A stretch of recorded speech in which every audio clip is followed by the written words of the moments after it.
तपोयज्ञदानादिभिः शुद्धबुद्धिः विरक्तो नृपादौ पदे तुच्छबुद्ध्याः परित्यज्य सर्वं यदाप्नोति तत्त्वं परं ब्रह्म नित्यं तदेवाहमस्मि परं ब्रह्म नित्यं तदेवाहमस्मि परं ब्रह्म नित्यं तदेवाहमस्मि తపో యజ్ఞదానాదిభి శుద్ధ బుద్ధి తపస్సు యజ్ఞము దానము మొదలగు కార్యముల ద్వారా శుద్ధ బుద్ధి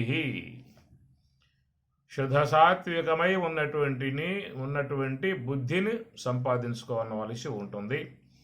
మలిన సాత్వికమై ఉన్నటువంటిది అంతఃకరణం మనస్సు అని చెప్పనంట.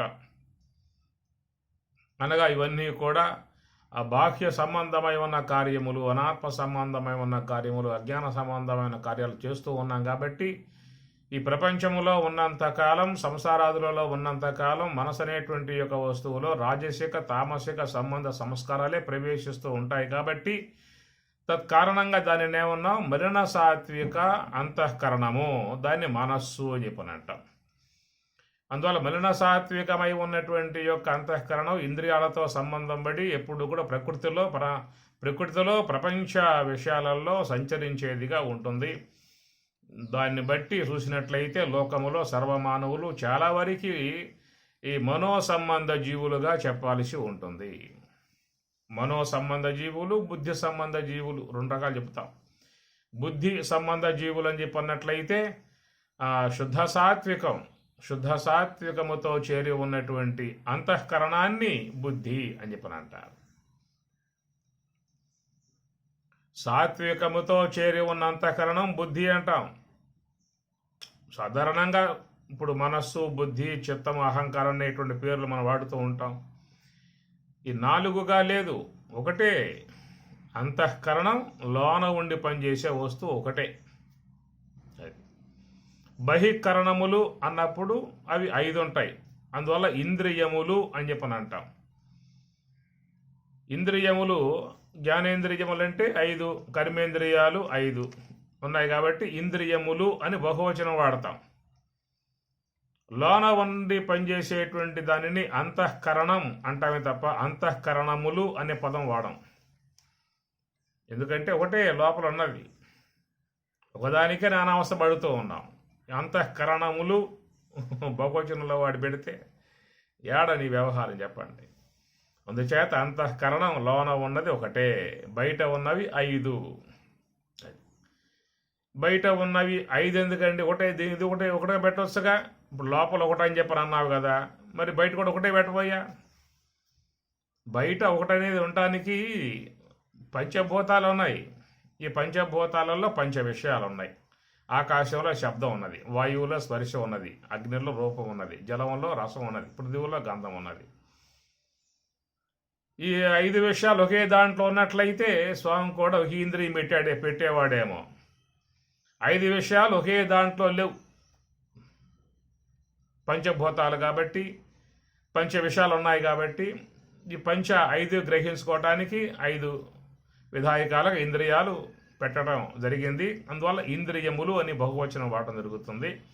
లోన ఉన్నటువంటిది మాత్రం ఒకటే, అంతఃకరణం ఒక్కటే. ఆ అంతఃకరణం ఒక్కటై ఉన్నటువంటిది మలినమై ఉంటేనేమో మనస్సు అంటాం, శుద్ధమై ఉంటేనేమో బుద్ధి అంటాం. అందువల్ల బుద్ధి అనేటువంటిది పారమార్థిక మార్గంలో తీసుకుపోయేది, నివృత్తి మార్గంలో పయనింపజేసేదేమో బుద్ధి భాగము, ప్రవృత్తి మార్గంలో పయనించేదేమో మనోభాగము, ఇంద్రియాల వెంబటే పోయే భాగమేమో మనస్సు, దైవం వైపుకి పైన తీసుకుపోయే భాగమేమో బుద్ధి. అందువల్ల లోకంలో మహాత్ములను బుద్ధిజీవులు అంటారు. బుద్ధవు శరణం మన్విచ్చ అని గీత 2వ అధ్యాయం. అయా బుద్ధవు శరణం, బుద్ధినే శరణ వేడు పరమాత్మ అంటాడు. బుద్ధవు శరణం అన్విచ్చ, కోరుకొనుము.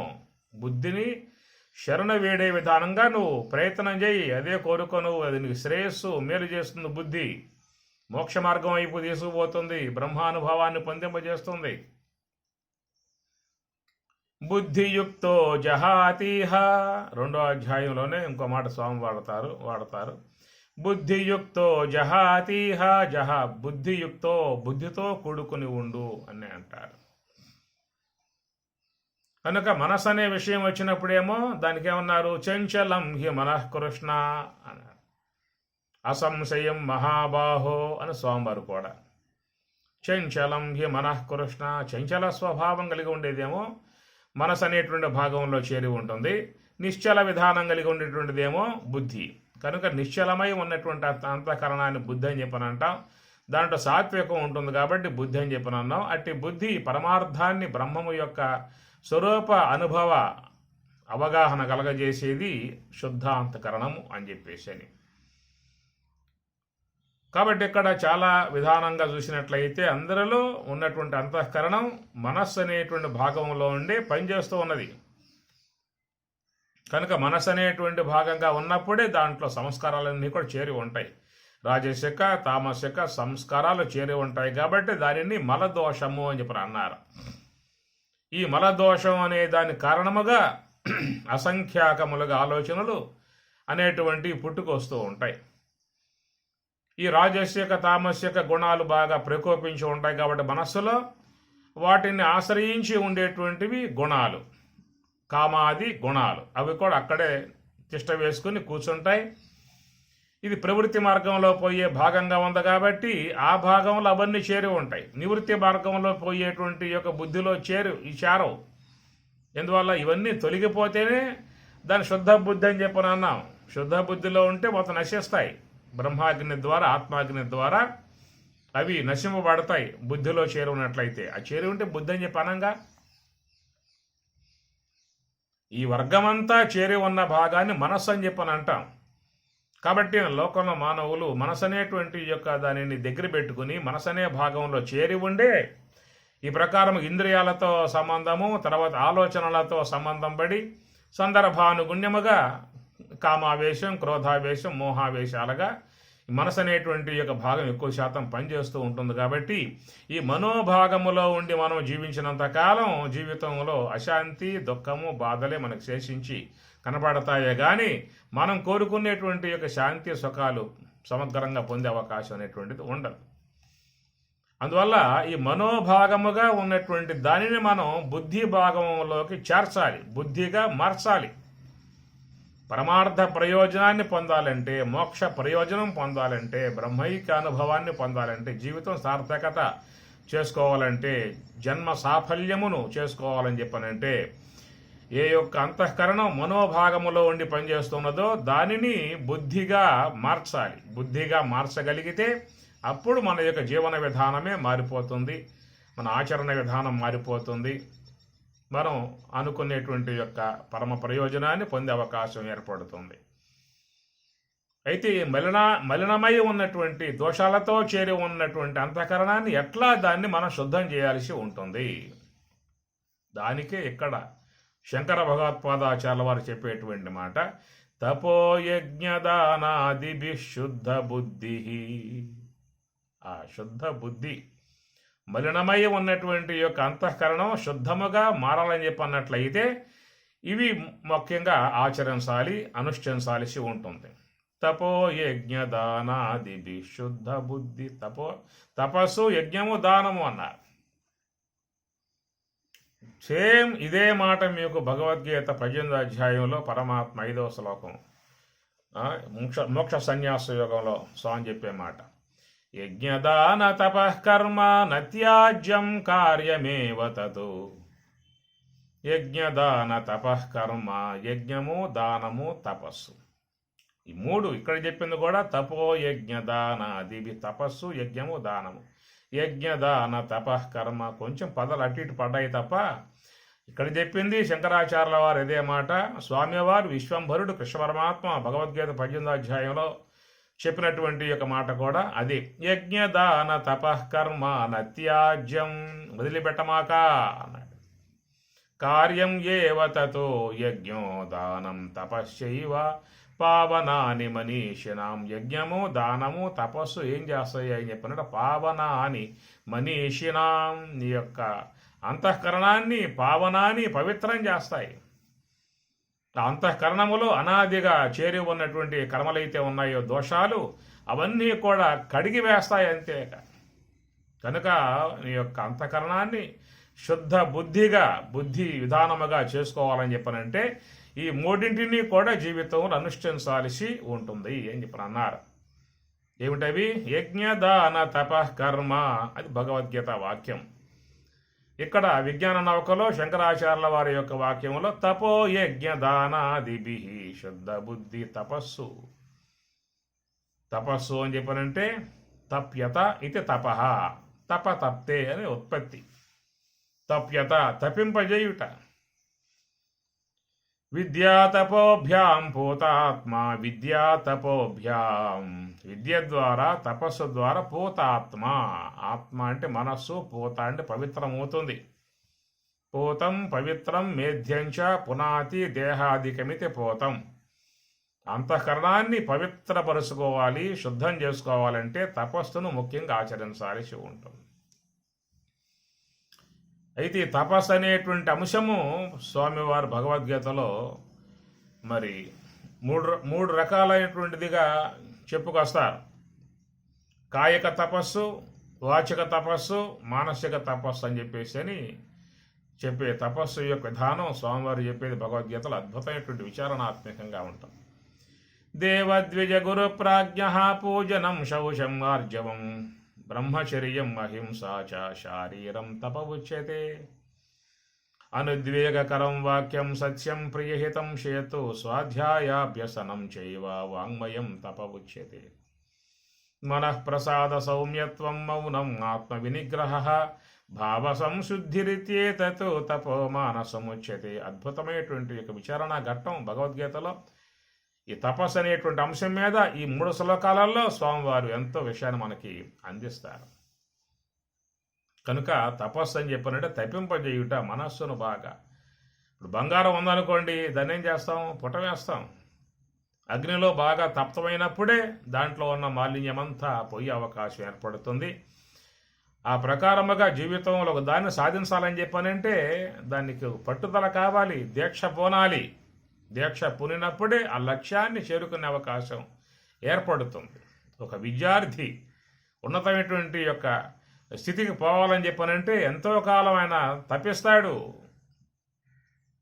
ఎంతో కాలం శ్రమిస్తాడు. అది తపస్సు. ఆ తపస్సు అంటే దాని యందు ఉన్నటువంటి లక్ష్య భావన, దానికోసంగా బాగా శ్రమ పడాలి. మనం చూస్తుంటాం రామాయణం, భారత భాగవతాదులలో ఆనాటి కాలంలో తపస్సు చేసేటువంటి వాళ్ళని చూస్తూ ఉంటాం మనం. ఓ దేవతను ప్రత్యక్షం చేసుకోవాలంటే, ఆ దేవత ద్వారా వరాలను పొందాలని చెప్పానంటే ఎంతో వాళ్ళు మరి అరణ్యాలలో ఉండి అపక్వాహారం భుజిస్తూ తపస్సు చేసినటువంటి విధానం. అయితే తపస్సు అనేది కూడా కామ్య సంబంధముగా ఉండే తపస్సు ఉంటుంది, జ్ఞాన సంబంధముగా ఉండే తపస్సు ఉంటుంది. కామ్య సంబంధముగా ఉన్నటువంటి వారు ఆ కామ్య భావాన్ని వాళ్ళు పొందారు. హిరణ్యకశిపుడు, రావణ బ్రహ్మ మొదలైనటువంటి వాళ్ళందరూ కూడా కామ్య భావనతో వాళ్ళు తపస్సును ఆచరించారు. ఆయా దేవతలను ప్రత్యక్షం చేసుకుని వారు ఆ వరాలను పొందడం లాంటి మనం చూస్తూ ఉంటాం. నిష్కామ్యముగా జ్ఞానాన్ని ఉద్దేశించి చేసే భగవద్ అనుగ్రహాన్ని అపేక్షించి చేసే తపస్సు ధ్రువుడు. ఆ ధ్రువుడు శ్రీమన్నారాయణుని అనుగ్రహం కోసంగా తపస్సు చేసి ఆయన ప్రత్యక్షం చేసుకుని అనుగ్రహాన్ని పొందుతాడు. ఈ ప్రకారముగా మరి చూసినట్లయితే తపస్సు 2 రకాలుగా ఉంటుంది. అది జ్ఞానపరముగా ఉండే తపస్సు, 2 కామ్యపరముగా ఉండే తపస్సు. ఇక్కడ ఉపనిషత్తుల్లో చెప్పే భావం ఏంటంటే జ్ఞానపరముగా ఉన్నటువంటి తపస్సు దాని జీవితంలో అనుష్ఠించాల్సి ఉంటుంది. వీతరాగ భయక్రోధ మన్మయా మాం ఉపాశ్రితాః బహవః జ్ఞాన తపసా పూత మద్భావం ఆగతాః. అనేక మంది జ్ఞాన తపస్సు చేత మద్భావం, మత్తు నా యొక్క భావం, ఉనికిని, నా స్వరూప స్థితిని వాళ్ళు పొందారు. ఇది జ్ఞాన సంబంధమై ఉన్న తపస్సు. అందుచేత మనసు అనే దానిని తప్పింపజేసి ధ్యానములో చక్కగా జ్ఞాన మార్గంలో పయనింపజేసి బ్రహ్మైక్య అనుభవాన్ని పొందింపజేసే విధానముగా పోవటము తపస్సు. అది జ్ఞాన తపస్సు. పరమాత్మ స్వయంగా చెప్పిన మాట. బహవః అనేక మంది జ్ఞాన తపస్సు చేత మద్భావం ఆగతాః. దేనికైనా తప్పించాల్సిందే. అటు కామ్యముగా ఉన్న వాళ్ళైనా ఒక పూటతో వచ్చిందేం లేదు కదా. వాళ్ళు చాలా కాలం తపస్సు చేశారు. హిరణ్యకశిపుడు తపస్సు చూసి బ్రహ్మదేవుల వారు ఆశ్చర్యాన్ని పొందాడు. ఆశ్చర్యమైంది ఆయనకి. దంశవురాతములున్ పిపీలికలు మేధక్రవ్య రక్తంబులున్ సంశీర్ణంబులు చేసి పట్టి తినగా శల్యావశిష్టుండవై వంశఛన్న తృణాబలీయుత మహావల్మీకమందు ఇంద్రియ భ్రంశమెంతయు లేక నీకు నిలువం ప్రాణంబులెట్లుండెనో అని బ్రహ్మ ఆశ్చర్యపడ్డాడు. దంశవ్రాతములున్ పిపీలికలు మేధక్రవ్య రక్తంబులును సంశీర్ణంబులు చేసి పట్టి తినగా ఆ దేహాన్ని ఏగలు పట్టాయి, అడవి శివలు పట్టాయి, తినేశాయి. శల్యావశిష్టుండవై ఎముకలు మాత్రం ఉన్నాయట. వంశఛన్న తృణావలీయుత. ఆ వంశ అంటే ఎదురు బొంగులు, ఆ తృణావళి ఆ గడ్డి అంతా పైన అట్లా కప్పుకుపోయి ఉందన్నమాట. మహావల్మీకమందు పుట్ట పెరిగింది బాగా దేహం మీద. వల్మీకమందు ఇంద్రియ భ్రంశమెంతయు లేక ఇంద్రియముల యందు ఏదైనా కదలికలు లేకుండా నిశ్చలముగా చేసావయ్య తపస్సు. ఇంతకుముందు ఎవరు చేయలేట్లా, ముందు కూడా ఎవరు చేసే అవకాశాలు ఉండవే అనుకుంటా. అంత బాగా చేసావు తపస్సు అని చెప్పేసి బ్రహ్మదేవుల వారు ఆశ్చర్యపోతాడు. అందువల్ల ఈ ప్రకారముగా చేసేటువంటి ఒక కామ్య భావనగా ఏదో జీవితంలో పొందేటువంటి యొక్క ఉద్దేశముతో దాన్ని సాధించడానికి చేసేటువంటి తపస్సు. కనుక ఎవరైనా ఏదైనా సాధించాలంటే తపస్సు చేయాల్సిందే. ఒక వైజ్ఞానికుడు సైన్స్ విధానముగా ఉన్నారని చెప్పనంటే వాళ్ళు దాన్ని సాధిస్తున్నారని చెప్పనంటే ఎంతకాలం వాళ్ళు గడ్డాలు మెరిసిపోయి, మీసాలు మెరిసిపోయి, తల మెరిసిపోయి, వయసు కూడా పైబడిపోయి తెలియకుండా దాంట్లో మునిగిపోయిన వాళ్ళు ఎంతోమంది ఉన్నారు. అట్లా పరిశోధన చేయబట్టే ఈనాడు ఇంత అద్భుతమైనటువంటి యొక్క వైజ్ఞానికం మానవునికి అందుబాటులోకి వచ్చింది. దాన్ని జీవితం వినియోగించుకుంటూ ఉన్నాడు. ఒక పూటతో వచ్చేటువంటిది కాదు, ఎంతో కాలం పరిశోధన చేయగా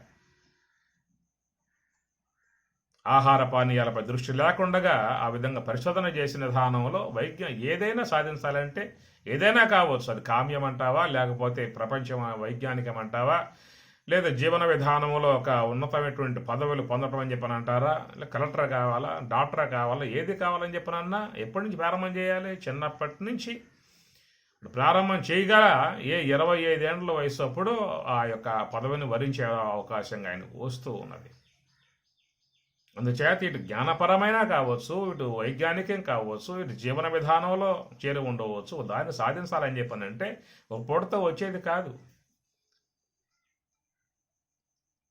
సంగీతం తీసుకోండి, సంగీతం రావాలంటే ఎంతకాలం అక్కడ కూర్చోవాలి, పోయి ఆ కూర్చొని రాకాలు తీగ అవన్నీ ఉంటాయి. అక్కడ శిక్షణ క్లాస్ అంతా ఉంటుందా, మొత్తం పట్టయితే ఈనాడు మనం ఒక వ్యక్తిని విద్వాంసం చూస్తున్నామంటే ఆ విద్వాంసుడు ఎంతకాలముగా చేసిన కృషో కదా, దాంట్లో ఆయన ఫలించి ఆ యొక్క ప్రయోజనాన్ని పొందగలుగుతూ ఉన్నాడు. అట్లా ఇక్కడ చెప్పే ఈ జ్ఞానపరంగా చెప్పే అంశములో చూసినట్లయితే ఇది మోక్ష విధానముగా. దీంట్లో ప్రయత్నం ఇక్కడ ఉండాలి. ఏదైనా ప్రయత్నంతోనే సాధ్యమవుతుంది తప్ప అప్రయత్నంగా ఏది రాదు. తపో యజ్ఞ దానాదిభి తపస్సు అని చెప్పి అన్నప్పుడు ఇది ఇక్కడ కామ్య సంబంధ తపస్సు కాదు, కేవలం జ్ఞాన సంబంధమై ఉన్నటువంటి యొక్క తపస్సు. బహవహ జ్ఞాన తపస, పరమాత్మ స్వయంగా అన్నమాట ఇది. బహవహ అనేక మంది జ్ఞాన తపస అన్నాడు. కామ్య తపస అది వాళ్ళు చేసింది. ఎవరు? వరాల కోసంగా చేసినవన్నీ కూడా కామ్య తపస, కామ్యమును పొందడానికి చేసినటువంటి తపస్సులు ఇవన్నీ కూడా. ఇది మోక్షాన్ని అపేక్షించి చేసేటువంటిది జ్ఞాన తపస. బహవహ జ్ఞాన తపస పూత పవిత్రులై ఆ మనస్సు అని పన్నాం కదా, ఆ మనస్సంతా కూడా తపస్సులు ఏమవుతుంది? మాలిన్యం పోతుంది, శుద్ధమవుతుంది. బహవః జ్ఞాన తపసా పూత మద్భావం ఆగతాః. విధముగా పరమార్థ భావాన్ని, పారమార్థికతను పొందింపజేసేటువంటి తపస్సుని జీవితంలో అనుష్ఠించాల్సి ఉంటుంది. తపో యజ్ఞ దానాదిభి. రెండోది యజ్ఞం. యజ్ఞములు కూడా చక్కగా మరి ఆచరించేటువంటి వాళ్ళు లోకంలో ఉన్నారు. ఈ వైదిక సంబంధమైనటువంటి యజ్ఞాలన్నీ కూడా మనకి యజుర్వేదములో ప్రధానంగా చెప్పబడతాయి. ఋగ్వేదము, యజుర్వేదము, సామవేదం ఇట్లా 3 వేదాలు. 4వ భాగాన్ని అధర్వణ వేదము అని చెప్పని అంటారు. అధర్వణ వేదము అని చెప్పని. ఒకప్పుడు ఈ యొక్క వేద రాశి అంతా కూడా ఒకే ఒక్క భాగంగా ఉందని చెప్పని మాట. అప్పటిలో మరి కృతయుగం లాంటి యుగాలలో అందరూ ధార్మిక విధానంగా ఉన్నటువంటి వారు కాబట్టి ధార్మిక బుద్ధి, ధార్మిక ఆచరణ, ఇంద్రియ పాఠవము అన్నీ ఉన్న కాలం మొత్తం ధారణ చేసేవారు. తర్వాత కాలంలో మానవునిలో మార్పులు వచ్చాయి.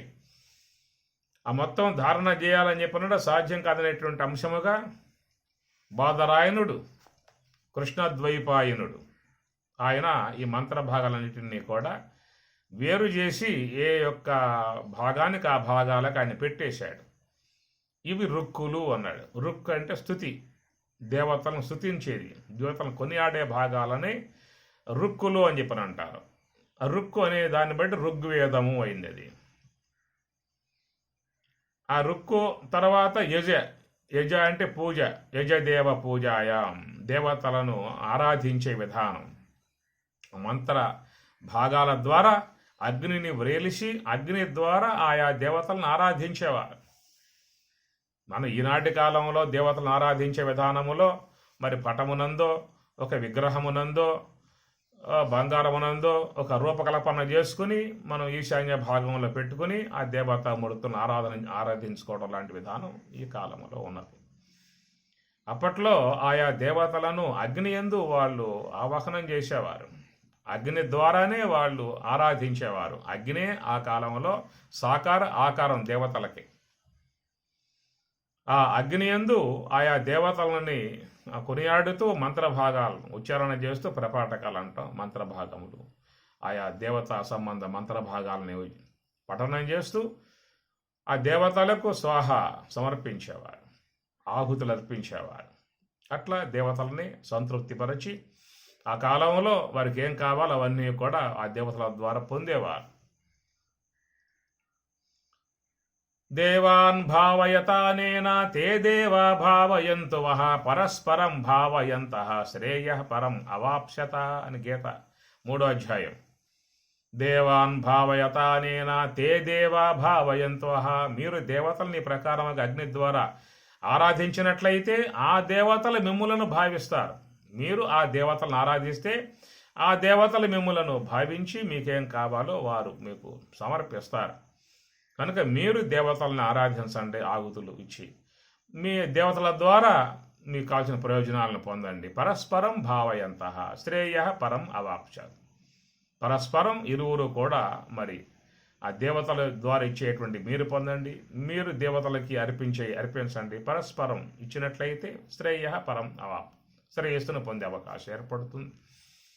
జీవితంలో దేవతానుగ్రహం ఉండాలి. మోక్షం అంటే అది ఫైనల్ పాయింట్, వెళ్ళిపోవటం. మళ్ళీ వచ్చేది గత్వా నా నివర్తంతే తద్దామ పరమమ్మ, అది వెళ్ళిపోయే విధానం మోక్షంలోకి. అది ఇండివిజువల్. ఆ మోక్షం అనే విధానం అది నీ వరకే, ఎవరు కోరి చేస్తున్నారో వారి వరకే. అది మోక్ష విధానం. రెండవ పక్షం ఏంటంటే గృహం, ప్రవృత్తి మార్గంలో ఉన్నావు, సంసారంలో ఉన్నావు, భార్య బిడ్డలు ఎంతోమంది పరివారం అంతా ఉన్నది. వాళ్ళందరూ క్షేమంగా ఉండాలంటే, శుభంగా ఉండాలంటే, గృహం ఎప్పుడు కూడా మంగళకరంగా ఉండాలంటే, అందరూ ఆరోగ్యములతో ఉండాలని చెప్పనంటే అది దేవతానుగ్రహం ముఖ్యంగా కావాల్సి ఉంటుంది. అందువల్ల దేవతారాధన సంబంధ అంశాన్ని మనకి వైదికములో మహాత్ములు వేదం ద్వారా మనకి అందించారు. దాన్ని జీవితంలో అనుష్ఠించాలి. గృహంలో కూడా యజ్ఞాలు చేస్తూ ఉంటారు. గాయత్రి పరివార వాళ్ళు చెప్తే ఇంట్లో చక్కగా గాయత్రి హోమం చేస్తారు. అట్లా చేయటం వల్ల ఆ గృహములో ఏమన్నా దోషాలు ఉన్నా కూడా తొలగిపోతాయి. రెండవది, ఆ గృహం పవిత్రమవుతుంది. ఎందువలంటే గాయత్రి మంత్రోచ్చారణ చేస్తూ, వేద మంత్రాల ఉచ్చారణ చేస్తూ చేసినప్పుడు వాటి సంబంధమై ఉన్నటువంటి వేవ్స్ అన్నీ కూడా గృహంలో వ్యాప్తి అవుతాయి.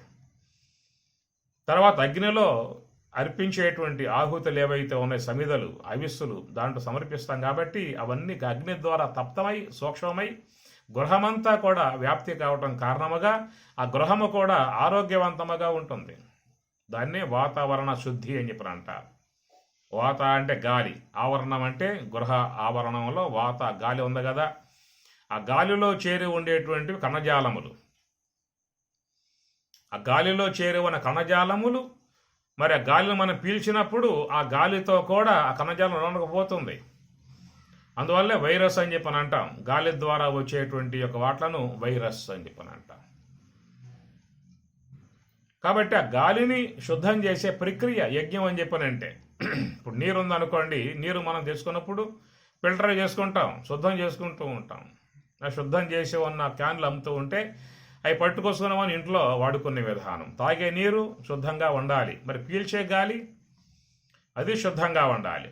కనుక ఆ యొక్క శుద్ధంగా ఉన్నప్పుడే గృహములో అందరూ కూడా ఆరోగ్యంగా ఉండే అవకాశం ఏర్పడుతుంది. ఎందుకంటే గాలి ఎప్పుడు కూడా ఆడుతూ ఉన్నప్పుడే ఆ ప్రదేశం శుద్ధంగా ఉండే అవకాశం ఉంటుంది. గృహములో ముఖ్యముగా గాలి యొక్క రాకపోకలు అనేటువంటివి ఉండవు.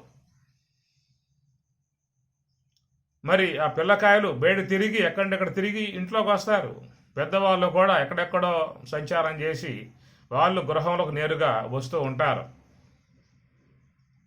అనేక రకాలుగా బయట ఉన్నటువంటి ఆ పరమాణువులు వ్యక్తి యొక్క ఒంటిని అతుక్కొని, బట్టలను అతుక్కొని, కాళ్ళ ద్వారా, చేతుల ద్వారా ఆ గృహంలో ప్రవేశిస్తూ ఉంటాయి. ఆ ప్రవేశించి ఉన్నటువంటివి ఆ గృహములో నిమిడి ఉన్నటువంటి విధానాలు. మరి ఆ ప్రకారముగా కనపడకుండా ఉన్నటువంటివి, మన కంటి కనపడవన్నీ కూడా ఎంతో సూక్ష్మంగా ఉన్నటువంటి సూక్ష్మ కణజాలం, అది బ్యాక్టీరియా కణజాలం. ఇదంతా గృహములో వ్యాప్తమై ఉంటుంది. మరి ఆ గృహ వాతావరణం శుద్ధం కావాలని చెప్పనంటే దానికి చేసేదే ఈ యజ్ఞము. అది గాయత్రి యజ్ఞం అని చెప్పనండి, లలితా యజ్ఞము అని చెప్పనండి, గీతా యజ్ఞము అని చెప్పనండి. భగవద్గీత పారాయణం పెట్టుకుంటారు, ఆ గీతా యజ్ఞం చేస్తారు. ఒక్కొక్క శ్లోకానికి స్వాహా చెబుతూ ఉంటారు. అనన్యా చింతయంతో మాం ఏ జనా పర్యుపాసతే తేషాం నిత్యాభియుక్తానాం యోగక్షేమం వహామ్యహం స్వాహ. అంటే ఇది జ్ఞానపరమగా ఉన్నటువంటి అర్థాలు దాంట్లో ఉన్నప్పటికీ కూడా ఒక గంట సేపైన యజ్ఞం చేయాలి కదా. ఒక గంట యజ్ఞం జరగాలంటే ఏదో ఒక నిమిత్తం పెట్టుకోవాలి.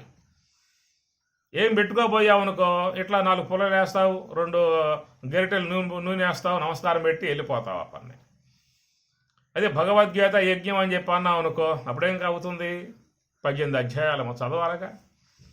ఈ 18 అధ్యాయాలు చదవాలని చెప్పానంటే కనీసం 2.5 గంట 3 గంటలు పడుతుంది. 3 గంటల సేపు ఆ గృహములో యజ్ఞహోత్రుడు ఎలిగాడని చెప్పానంటే ఎంత దాని నుంచి మంచి ఆ యొక్క ఆరోగ్యకరమైనటువంటి యొక్క కణజాలం అంతా వచ్చేస్తుందో, గృహమంతా కూడా వ్యాప్తమవుతుందో. రెండోది భగవద్గీత పారాయణం చేశాం కాబట్టి ఇది భగవంతుని యొక్క వాక్యములు.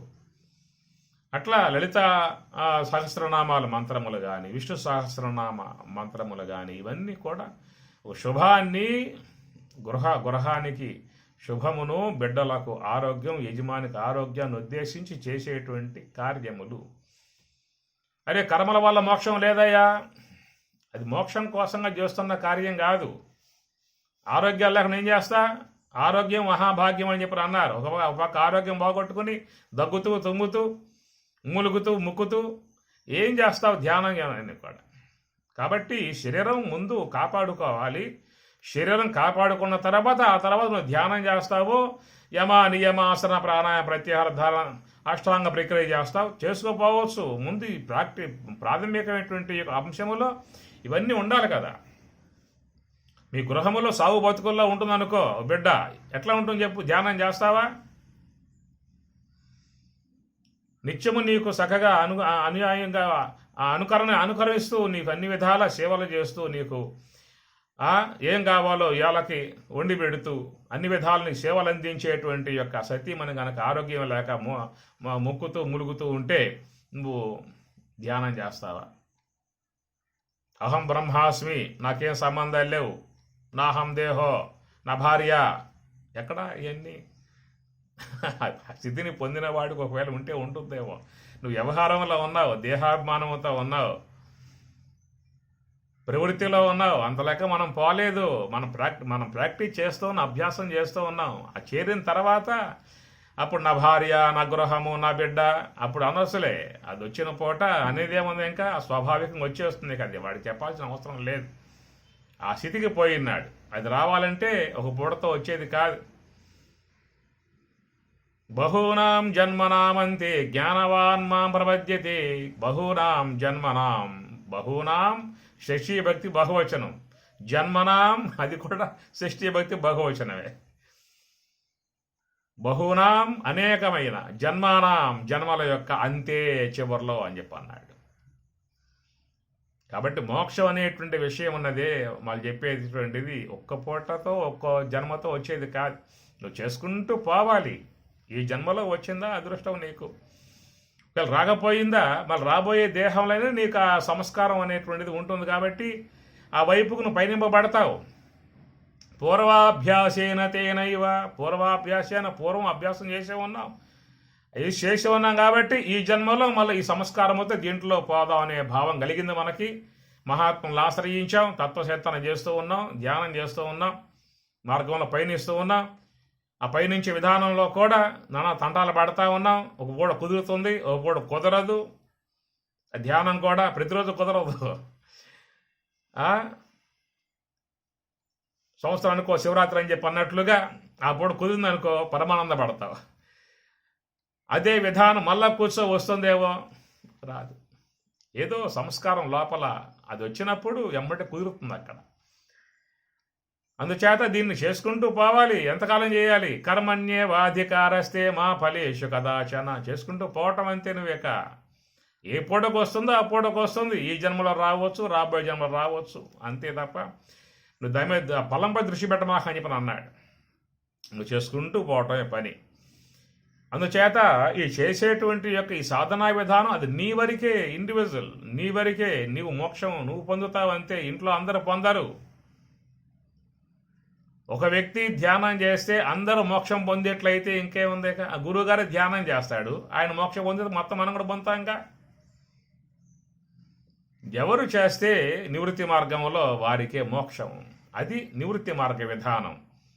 గృహములో ఉన్నావు, సంసారములో ఉన్నావు, నీతో పాటు నీ పరివారం ఉన్నది, అందరినీ కూడా ఆరోగ్యవంతంగా చూసుకోవాలని చెప్పనంటే దానికి చెప్పినటువంటి యొక్క మార్గం ఉపాసన మార్గము, దేవతారాధన అని చెప్పి అన్నారు. ఆ భాగాలలో చేరి ఉన్నటువంటిది యజ్ఞము.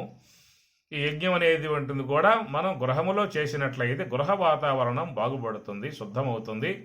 రెండవది దేవతానుగ్రహం కూడా లభిస్తుంది. కాబట్టి ఇంట్లో వాళ్ళందరూ కూడా దేవతానుగ్రహముతో శాంతిగా ఉండే అవకాశం ఏర్పడుతుంది.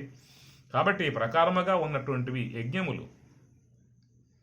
ఏవం బహువిధా యజ్ఞా యతత బ్రహ్మణో ముఖే వితత బ్రహ్మణో ముఖే. బ్రహ్మణ అంటే బ్రహ్మదేవుని వారి ద్వారా, లేదా బ్రహ్మణం అని చెప్పారంటే వేదము ద్వారా అని అర్థం వస్తుంది. ఆ వేదము ద్వారా చెప్పినటువంటి యజ్ఞములు బహువిధ, అనేక రకాల యజ్ఞాలు చెప్పింది. ఎవరెవరికి ఆ యజ్ఞముల పట్ల భావం ఉంటుందో వారు ఆ యజ్ఞములు చేస్తారు. అందువల్ల భగవద్గీతలో స్వామివారు ఎన్నో రకాల యజ్ఞాలు బోధించారు. ద్రవ్యయజ్ఞ, తపోయజ్ఞ, యోగయజ్ఞ, తదాపరే స్వాధ్యాయ, జ్ఞానయజ్ఞాశ్చ యతత సంస్కృతవ్రతా. ద్రవ్యయజ్ఞము, తపోయజ్ఞము, యోగయజ్ఞము, తదాపరే స్వాధ్యాయ, జ్ఞానయజ్ఞాశ్చ. స్వాధ్యాయజ్ఞము, జ్ఞానయజ్ఞము, ఏది కావాలో తీసుకోవయా. ఒక దాని పట్ల మక్కువ పెంచుకున్నావు, మిగతా వాట్ల పట్ల నిరసన భావం ఎందుకు? నీకు ద్వేషభావం అవసరం లేదుగా. నీకు నచ్చి నువ్వు తీసుకోవచ్చు అంతవరకే. నీది జ్ఞాన యజ్ఞాన్ని పట్టున్నా కాబట్టి మిగతా అవన్నీ కూడా హీనము, అవి నీకెందుకు? నువ్వు ఉన్నతమైన మార్గాన్ని ఎన్నుకున్నావు, మంచిదే. మిగతా వాటిలను తక్కువ చేసి మాట్లాడేంత అవసరం లేదు. కాబట్టి ఎవరికి కావాల్సింది వాళ్ళు అనుష్ఠించుకునే విధానం ఏర్పడుతుంది. కాబట్టి పరమాత్మ అన్నాడు ద్రవ్య యజ్ఞ, ద్రవ్యము ద్వారా చేసేది కూడా యజ్ఞంగా ఆయన చెప్పుకొచ్చాడు. ఆ ద్రవ్యము ద్వారా ఎన్నో పనులు జరుగుతాయి. ద్రవ్యం ఉందంటే గ్రామాన్ని బాగు చేసుకోవచ్చు, ఎన్నో కుటుంబాలని ఆదుకోవచ్చు, పేద విద్యార్థులకు విద్యాధ్యయనం చేయించవచ్చు, ఒక మంచి పాఠశాల పెట్టవచ్చు, విద్యార్థులకు విద్యను అధ్యయనం చేసేట్లుగా అవకాశం కలిగించవచ్చు, వృద్ధాశ్రమం పెట్టవచ్చు, వృద్ధులకు దిక్కు లేకుండా పడినటువంటి వృద్ధులకు ఆశ్రయాన్ని కలగజేసి వాళ్ళకి మేలు చేయవచ్చు. పేద కుటుంబాలలో వివాహం కాకుండా ఉన్నటువంటి ఆడపిల్లలు ఎంతోమంది ఉన్నారు. సంబంధాలు వాళ్ళు చూడలేక అమ్మాయికి మంచి సంబంధాన్ని ఇచ్చి చేయలేక వాళ్ళు దరిద్రంతో బాధపడేటువంటి వాళ్ళు ఎంతోమంది ఉన్నారు. ఈనాడు ఉన్న కోటీశ్వరులందరూ కూడా ఒక్కొక్క గ్రామం దత్తత తీసుకుని ఆ గ్రామంలో కొన్ని మంచి పనులుగా చేయగలిగితే మన గ్రామాలు మొత్తం బాగుపడతాయి. డబ్బు మూలుగుతా ఉన్నది, వందల కోట్లు చాలా మంది దగ్గర మూలుగుతా ఉన్నది, ఏం చేయాలో అర్థం కాని విధానంగా ఉన్నది. అలాంటి యొక్క వాళ్ళు ఉదార బుద్ధితో ముందుకు వచ్చి కొన్ని గ్రామాలు ముందు నువ్వు ఏ గ్రామంలో పుట్టావో, ఈనాడు పట్టణంలోకి వచ్చేసావు, పట్టణంలో చదువుకున్నావు, పక్కన చెట్లు అయిపోయావు, ఏదో పదవులు సంపాదిస్తున్నావు, రాజకీయ నాయకుడు అయ్యి డబ్బులు ఏదో పుష్కలంగా సంపాదించుకున్నావు, అది దైవానుగ్రహం వల్ల నీకు అట్లా వచ్చింది. కనీసం నువ్వు ఏ యొక్క జిల్లాలో పుట్టావో ఆ జిల్లా తీసుకో, అంత శక్తి లేదా మండలం తీసుకో, ఆ శక్తి లేదా నీ గ్రామం తీసుకో. ఎవరికి వారుగా దేశంలో ఉన్నటువంటి వారు వారి గ్రామం కనీసం దత్తత తీసుకుని బాగు చేసుకున్నా కూడా, ఎందుకంటే ఒక గ్రామం ఉందంటే ఆ గ్రామంలో అందరూ సంపన్న విధానముగా అందరూ ఉన్నత స్థాయికి పోయిన వాళ్ళు ఉండరు. ఆ గ్రామంలో ఒక 1000 మంది ఉంటే 100 మంది ఉంటే 100 మందిలో 2-3 గొప్ప స్థాయికి పోయి ఉంటారు.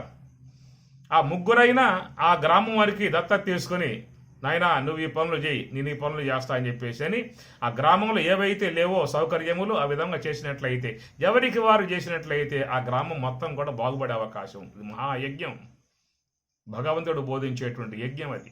ఆ గ్రామస్తులందరూ కూడా సంతోషపడతారు, ఆనందపడతారు. వారు ఉన్నంత వరకు మిమ్మల్ని కొనియాడతారు, మీకు నమస్కారం చేస్తారు, మీకు పుణ్య విశేషం వస్తుంది, భగవద్ అనుగ్రహం కలుగుతుంది, ఆ ద్రవ్యానికి కూడా సార్థకత ఏర్పడుతుంది. అందుచేత మరి ఆ ప్రకారంగా చేసేదాన్ని కూడా యజ్ఞము, దానివల్ల 10 మంది బాగుపడే అవకాశము ఏర్పడుతుంది, సంతోషంగా జీవించే అవకాశం ఏర్పడుతుంది. కాబట్టి మీ గ్రామంలో సరైనటువంటి స్కూలు లేవా గమనించండి, సరైనటువంటి నీటి వసతి లేదా గమనించండి. మరి పేదలై ఉన్నటువంటి యొక్క వాళ్ళకి ఏదైనా సహాయంగా అందించండి, వివాహం కానటువంటి పిల్లలకు ఏదైనా సహాయం చేయండి, విద్యార్థులుగా ఉన్నటువంటి వాళ్ళకి ఏదైనా సహాయం చేసి ఉన్నత చదువులకు పోవడానికి సహాయం చేయండి. దేశం మొత్తం చేయలేకపోయినా నువ్వు పుట్టిన గ్రామంలో చేయి. ప్రతి గ్రామంలో ఏదో కొద్ది మంది అయినా సంపన్నముగా వాళ్ళు ఎదిగి ఉంటారు. కాబట్టి ఎవరి గ్రామం వాళ్ళు బాగు చేసుకున్నట్లయితే దేశం అంతా బాగుపడుతుంది. ఇది ఒక యజ్ఞం, ద్రవ్య యజ్ఞం అని చెప్పి స్వామి చెప్పారు. ద్రవ్య యజ్ఞ, తపోయజ్ఞ, యోగయజ్ఞ, తదాపరే స్వాధ్యాయ, జ్ఞానయజ్ఞ. స్వాధ్యాయం కూడా యజ్ఞం అని చెప్పి అన్నారు. స్వాధ్యాయము అని చెప్పనంటే సద్గ్రంథములను బాగా చదవటం, గీతాపారాయణము అని చెప్పని అంటాం. ఏమండి గీతాపారాయణం చేస్తే పోయిన మోక్షం వస్తుందా? అంతలేక పోమాకలే దేవుడా. చదవకపోతే శ్లోకాలు రావుగా, ముందు మనకి శ్లోకం వస్తే అర్థంలో పోయే అవకాశం ఏర్పడుతుంది, అర్థం గ్రహిస్తే ఆచరణలోకి పోయే అవకాశం ఉంటుంది. ఏమీ లేకుండా ముందే మొత్తం తీసుకు పైన పెట్టేస్తా కొన్ని. నా గీత పారాయణం అంటే చదవటం కాదండి. గీత అంటే అంతర్ముఖ వృత్తి, పారాయణం అంటే అనుసరించటము, శ్వాస ఏమంటే ఉండటము, పారం అంటే అవతల దరి. అర్థాలు ఉన్నాయి కాదంటల్లా, కానీ ఏమిటని చెప్పానంటే ప్రాథమిక విధానాన్ని మనం అధిరోహించగలిగితే రెండో మెట్టు ఎక్కే అవకాశం ఉంటుంది. అందుచేత ఆ చదవటం వల్ల శ్లోకాలు అనేటువంటివి కంఠస్థం అవుతాయి. సాక్షాత్ శ్రీమన్నారాయణుడు లేదా నారాయణాంశముగా ఉన్నటువంటి వేదవ్యాసుల వారు ఆయన రచించాడు ఆ శ్లోకాలని. భగవానుడు వాట్లను ఉచ్చరించాడు, ఆ శ్లోకాలు మన గ్రంథస్థంగా తీసుకొచ్చారు. చదివినా కానీ మన మనస్సులో ప్రింట్ అవుతాయి కదా, ముద్రలు అవుతాయిగా. ఈ లోకంలో ఎక్కడెక్కడో ఉన్నాయి, ఏవేవో ఉన్నాయన్నీ ప్రింట్ వేసుకుంటూ ఉన్నాం. వాటి విషయంలో మాత్రం ఎలాంటి యొక్క ఆ భావం లేదు. అవి మాత్రం యథేచ్ఛగా ప్రింట్ వేసుకుంటాం, టీవీ ముందు వేసుకుంటాం, ఆ మొత్తం లోన ప్రింట్ వేసుకుంటాం. ఎవరెవరిన పక్కన కూర్చోబెట్టుకుంటాం, ఆ లోకాభిరామాయణం అంతా కూడా లోపల ప్రింట్ వేసుకుంటూ ఉంటాం. ఈ భగవద్గీత పారాయణ అనే విషయం రాగానే పారాయణమా, దానివల్ల మోక్షం వస్తుందా? టీవీ చూస్తే మోక్షం వస్తుందా? రామాయణం పెట్టుకుంటే మోక్షం వస్తుందా? ప్రవింది పెట్టుకుంటున్నా మోక్షం రాదుగా.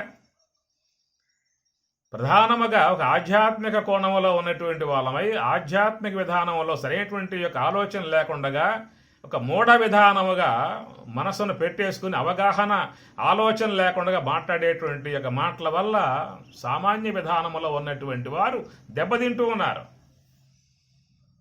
వీళ్ళు చెప్పేటువంటి మాటలకు ఏం చేస్తారు వాళ్ళు కూడా అంతేనేమో. గీతా పారాయణం అంటే గీత అంటే అంతరము కూర్తి పారాయణ అవతల దరి పొందటం ఇది కాదేమో అని చెప్పి ఉద్దేశంతో పక్కన పెట్టేయటంతో ఒక శ్లోకం రాకపోయేవాడికి చదువుదామా గీతా పారాయణం అవుతుంది. గీతా పారాయణం అంటే ఇది కాదు కదా అది కదా అని చెప్పని అంటాడు. పుస్తకం పక్కన పెట్టేశాడు. శ్లోకం వచ్చరా అంటే నాకు శ్లోకం రాదండి, శోకం అయితే వస్తుంది.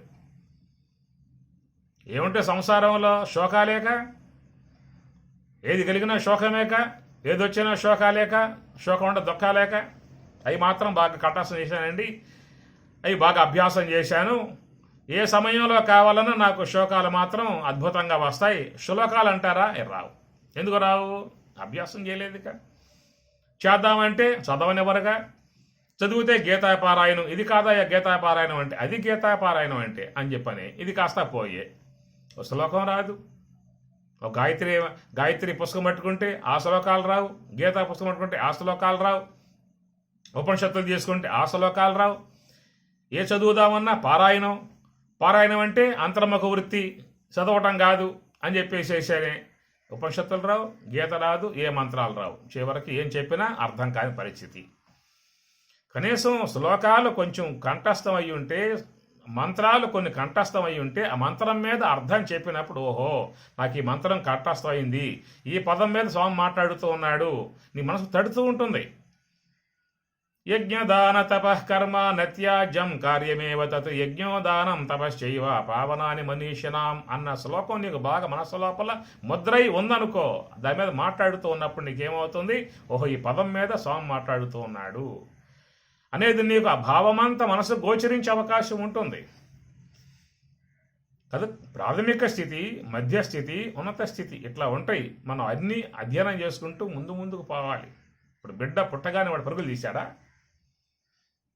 ముందు ఎలికలా పడుకున్నాడు. ఆ ఎలికలా పడుకున్నవాడు ఏం చేశాడు? బోర్ల పడ్డాడు. బోర్ల పడిన తర్వాత పోరాడే ప్రయత్నం చేశాడు. పోరాటం అయిన తర్వాత నుంచొని ప్రయత్నం చేశాడు.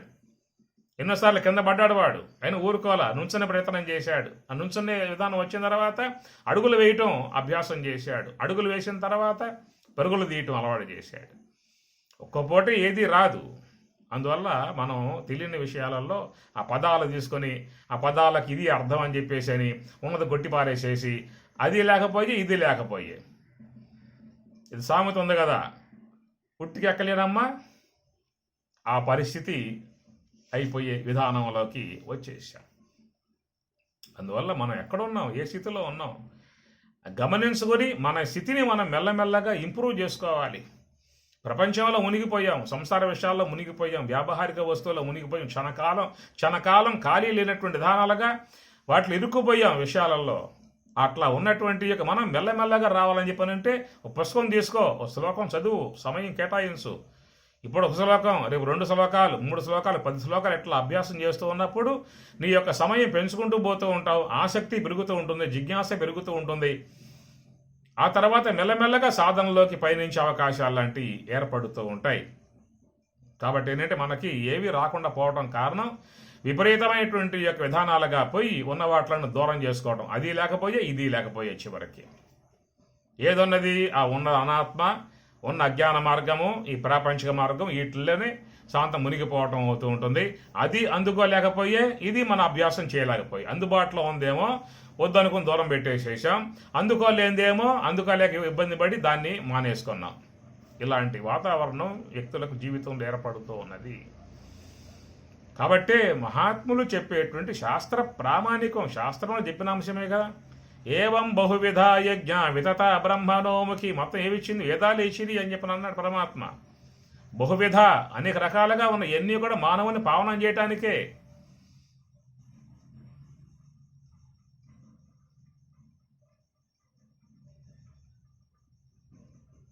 యజ్ఞదాన తపఃకర్మ నత్యాజ్యం కార్యమేవ తత్. కాబట్టి ప్రకారముగా ద్రవ్యయజ్ఞ, తపోయజ్ఞ, యోగయజ్ఞ, తదాపరే స్వాధ్యాయ జ్ఞానయజ్ఞాశ్చ స్వాధ్యాయం అంటే చదువు, మంత్రాలు చదువు, గాయత్రి మహామంత్రాలు ఉన్నాయి చదువు, లలిత సహస్రనామాలు చదువు, విష్ణు సహస్రనామాలు చదువుతూ ఉంటే మనస్సు దాంట్లో సొక్కుపోతూ ఉంటుంది. మనకు సులభంగా అందుబాటులో ఉన్నటువంటి విధానం. సర్వోన్నతమై ఉన్న విధానం ఏమిటి? ధ్యానం. సర్వోన్నతం అది. యమ నియమ ఆసన ప్రాణాయామ ధారణ ధ్యాన. యమ నియమ ఆసన ప్రాణాయామ ప్రత్యాహార ధారణ ధ్యాన. 7వది ధ్యానం, సమాధి. అక్కడున్న ధ్యానం. కాబట్టి అంత లెక్క ఎదగాలని చెప్పానంటే కింద నుంచి రావాలి. యమ నియమ ఆసన కొన్ని ఉన్నాయి, ఇవన్నీ చేసుకుంటూ క్రమేపీ పోవాల్సి ఉంటుంది. ఆ విధంగా చేసినప్పుడు తరించే అవకాశం ఏర్పడుతుంది. కాబట్టి ఈ ప్రకారముగా చేసేటువంటి యొక్క వాటి వల్ల శుద్ధ బుద్ధి, మన బుద్ధిని శుద్ధం చేసుకోవాలి. ఆ బుద్ధిలో చేరి ఉన్నటువంటి యొక్క అనాత్మ సంబంధమై ఉన్నటువంటివన్నీ కూడా బాగా చేరుకుపోయాయి. కాబట్టి అది ఇక్కడ శంకరాచార్యుల వారు తపో యజ్ఞదానాదిభి, తపో యజ్ఞము అన్నాడు. అందువల్ల యజ్ఞము అని చెప్పి అన్నప్పుడు జ్ఞానయజ్ఞం, స్వాధ్యాయ జ్ఞానయజ్ఞాశ్చ యతయః సంశిత వ్రతాః, యతీశ్వరులు సంశిత బాగుగా ఆచరించి అనుష్ఠించేటువంటివిగా ఉన్నటువంటివి జ్ఞానయజ్ఞం అని చెప్పనంటే ఆ మనస్సుని హంస వెంబటే ఉంచినప్పుడు చేసేటువంటి యొక్క ఈ ధ్యానాన్నే జ్ఞానయజ్ఞము అన్నారు. ఈ జ్ఞానయజ్ఞములో అనాదిగా మనలో చేరి ఉన్నటువంటి సంస్కారములు, అజ్ఞాన సంబంధ సంస్కారములు అనాత్మంతా కూడా జ్ఞానాగ్నిలో బ్రహ్మాగ్నిలో హోమం చేయబడతాయి, నశింపబడతాయి. కాబట్టి దానివల్ల మనకేమవుతుంది? బ్రహ్మానుభవం సిద్ధిస్తుంది జ్ఞానయజ్ఞము ద్వారా. కాబట్టి జ్ఞానయజ్ఞం ద్వారా ఉన్న ఫలితం అది, స్వాధ్యాయ యజ్ఞం ద్వారా ఉన్న ఫలితము ఇది, ద్రవ్యయజ్ఞము ద్వారా ఉన్న ఫలితము లోక కళ్యాణం. లోక కళ్యాణార్థమై చేసేటువంటివి ద్రవ్యయజ్ఞములు అన్నీ కూడా మానవునికి శ్రేయస్సునిచ్చేటువంటివే, శుభాన్ని చేకూర్చేటువంటివే. కనుక ఎవరెవరికి ఏ స్థాయిల్లో చేయగలిగే అవకాశం ఉంటుందో వాళ్ళు దాన్ని పట్టుకోవాలి. అదే పట్టుకోవాలంటే ఈ మధ్య మొత్తం ఏం కావాలి? అందుచేత గ్రహించుకోవాలి. మనము గ్రహించుకున్నట్లయితే అందరూ కూడా శ్రేయో మార్గంలో పైనుంచి ఒక్కొక్కటే చేసుకుంటూ అధిగమిస్తూ మరి మోక్షం వైపుకు పోయే అవకాశం ఏర్పడుతుంది. కాబట్టి ఇక్కడ తపోయజ్ఞ దానాదిభి, తపోయజ్ఞ. అందువల్ల యజ్ఞము అని చెప్పనంటే పవిత్రత. యజదేవ, యజ్ఞ అనేటువంటి పదము యజ్ అనే ధాతువు నుంచి ఏర్పడుతుంది. యజ్ఞ అనేటువంటి యజ్ అంటే పూజ, పూజనీయత, పూజనీయమై ఉన్నటువంటి విధానము, శ్రేయస్సును కలగజేసేటువంటి విధానం ఏవైతే ఉన్నాయో అవన్నీ జీవితంలో అనుష్ఠించాల్సి ఉంటుంది. తపో యజ్ఞ దానాదిభి, దానము మొదలగు క్రియలు, దానాదిభి దానము మొదలగు. దానము అని చెప్పనంటే దానం కూడా అది లోకహితార్థాన్ని చేకూర్చేదిగా ఉంటుంది. ఇందాక మనం చెప్పుకున్నట్టుగా ద్రవ్య యజ్ఞములో చేరి ఉంది ఈ దానం కూడా. దా అంటే ఇవ్వటం, ఆ దా అంటే తీసుకోవటం, నా దా అంటే చేయకపోవటం. నారద అని చెప్పి అంటాం కదా స్వామివారిని. నారద భగవానులు వారు త్రిలోక సంచారి. ద అంటే ఇవ్వటం. ఏమి ఆయన ఇస్తాడు? నార అంటే జ్ఞానం. లోకానికి ఆయన జ్ఞానాన్ని ఇచ్చుకుంటూ పోతాడు. నివృత్తి మార్గం, లోక సంచారి. ఎలాంటి యొక్క వ్యవహారం, సంసార గడవలు లేవు. నిరంతరముగా భగవన్నామానిని ఉచ్చరిస్తూ లోకానికి మేలు చేసే విధానముగా పయనిస్తూ ఉంటాడు. నారదుడు అని చెప్పనంటే తంటాలు పెట్టేవాడని చెప్పని లోకంలో ఒక వదంతి అయిపోయింది. తగాదాలు పెడతాడు, తంటల మారి, తంటాల కోరు, ఏవి కొన్ని పదాలు లోకంలో వాడుతూ ఉంటారు. నిజంగా ఆ భగవానుల వారి యొక్క విశేషం తెలియకపోవటం వల్ల ఆ విధంగా మాట్లాడే విధానం ఉంటుంది. దేవతల క్రియలు అన్నీ కూడా లోక కళ్యాణార్థమయ్యే ఉంటాయి. నారదుడు ఆది కవి వాల్మీకి గురువాయన, ఆది కవి, ఆది కావ్యం రామాయణం. ఆ విధముగా లోకములో ఆయన బాధించేవాడుగా, హింసించేవాడుగా, మరి ఒక దారి దోపిడీగా, దొంగగా ఉన్నటువంటి ఆయన్ని పూర్తిగా మార్చేసి సాధు మార్గములో పయనింపజేసి ముని మార్గములో ప్రవేశింపజేసి ఋషిగా లోకంలోకి వచ్చాడు. వాల్మీకి మహర్షి అని చెప్పన్నాడు. ఆ మహర్షి యొక్క విధానం తపస్సు వల్ల సాధించుకున్నాడు ఆయన గారు. ఎక్కడ దొంగతనాలు, ఎక్కడ మహర్షి చెప్పండి. మరంతటి విధానం కలిగి ఉన్నటువంటి యొక్క వ్యక్తిని కూడా మార్చేశాడని చెప్పారంటే ఆ గురువు యొక్క గొప్పతనం ఎంత మనం గమనించవచ్చు. మరి ఆ విధంగా ఉన్నటువంటి రత్నాకరుడే వాల్మీకం అంటే పుట్ట ఆ పుట్ల గట్టిని తపస్సులో కూర్చున్నప్పుడు ఆయన పశ్చాత్తాపం, అయ్యో పాపాలు చేశాను, ఘోరాలు చేశాను, నేరాలు చేశాను, ఎంత పాపం మూట కట్టుకున్నాను, ఏం కావాలి, నా జీవితం ఏం కావాలి అని చెప్పి పరితపన ఏర్పడి ఆ పరితపంలో ఒక మంచి మార్గం లభించడం కారణముగా ఆ తపస్సులోకి వెళ్ళిపోయాడు. ఆ తపస్సులో పండిపోయాడు. తెలియకుండా పోయింది దేహం మీద పుట్టలు పెట్టాయని చెప్పని, చేమలు పుట్టలు పెట్టాయి.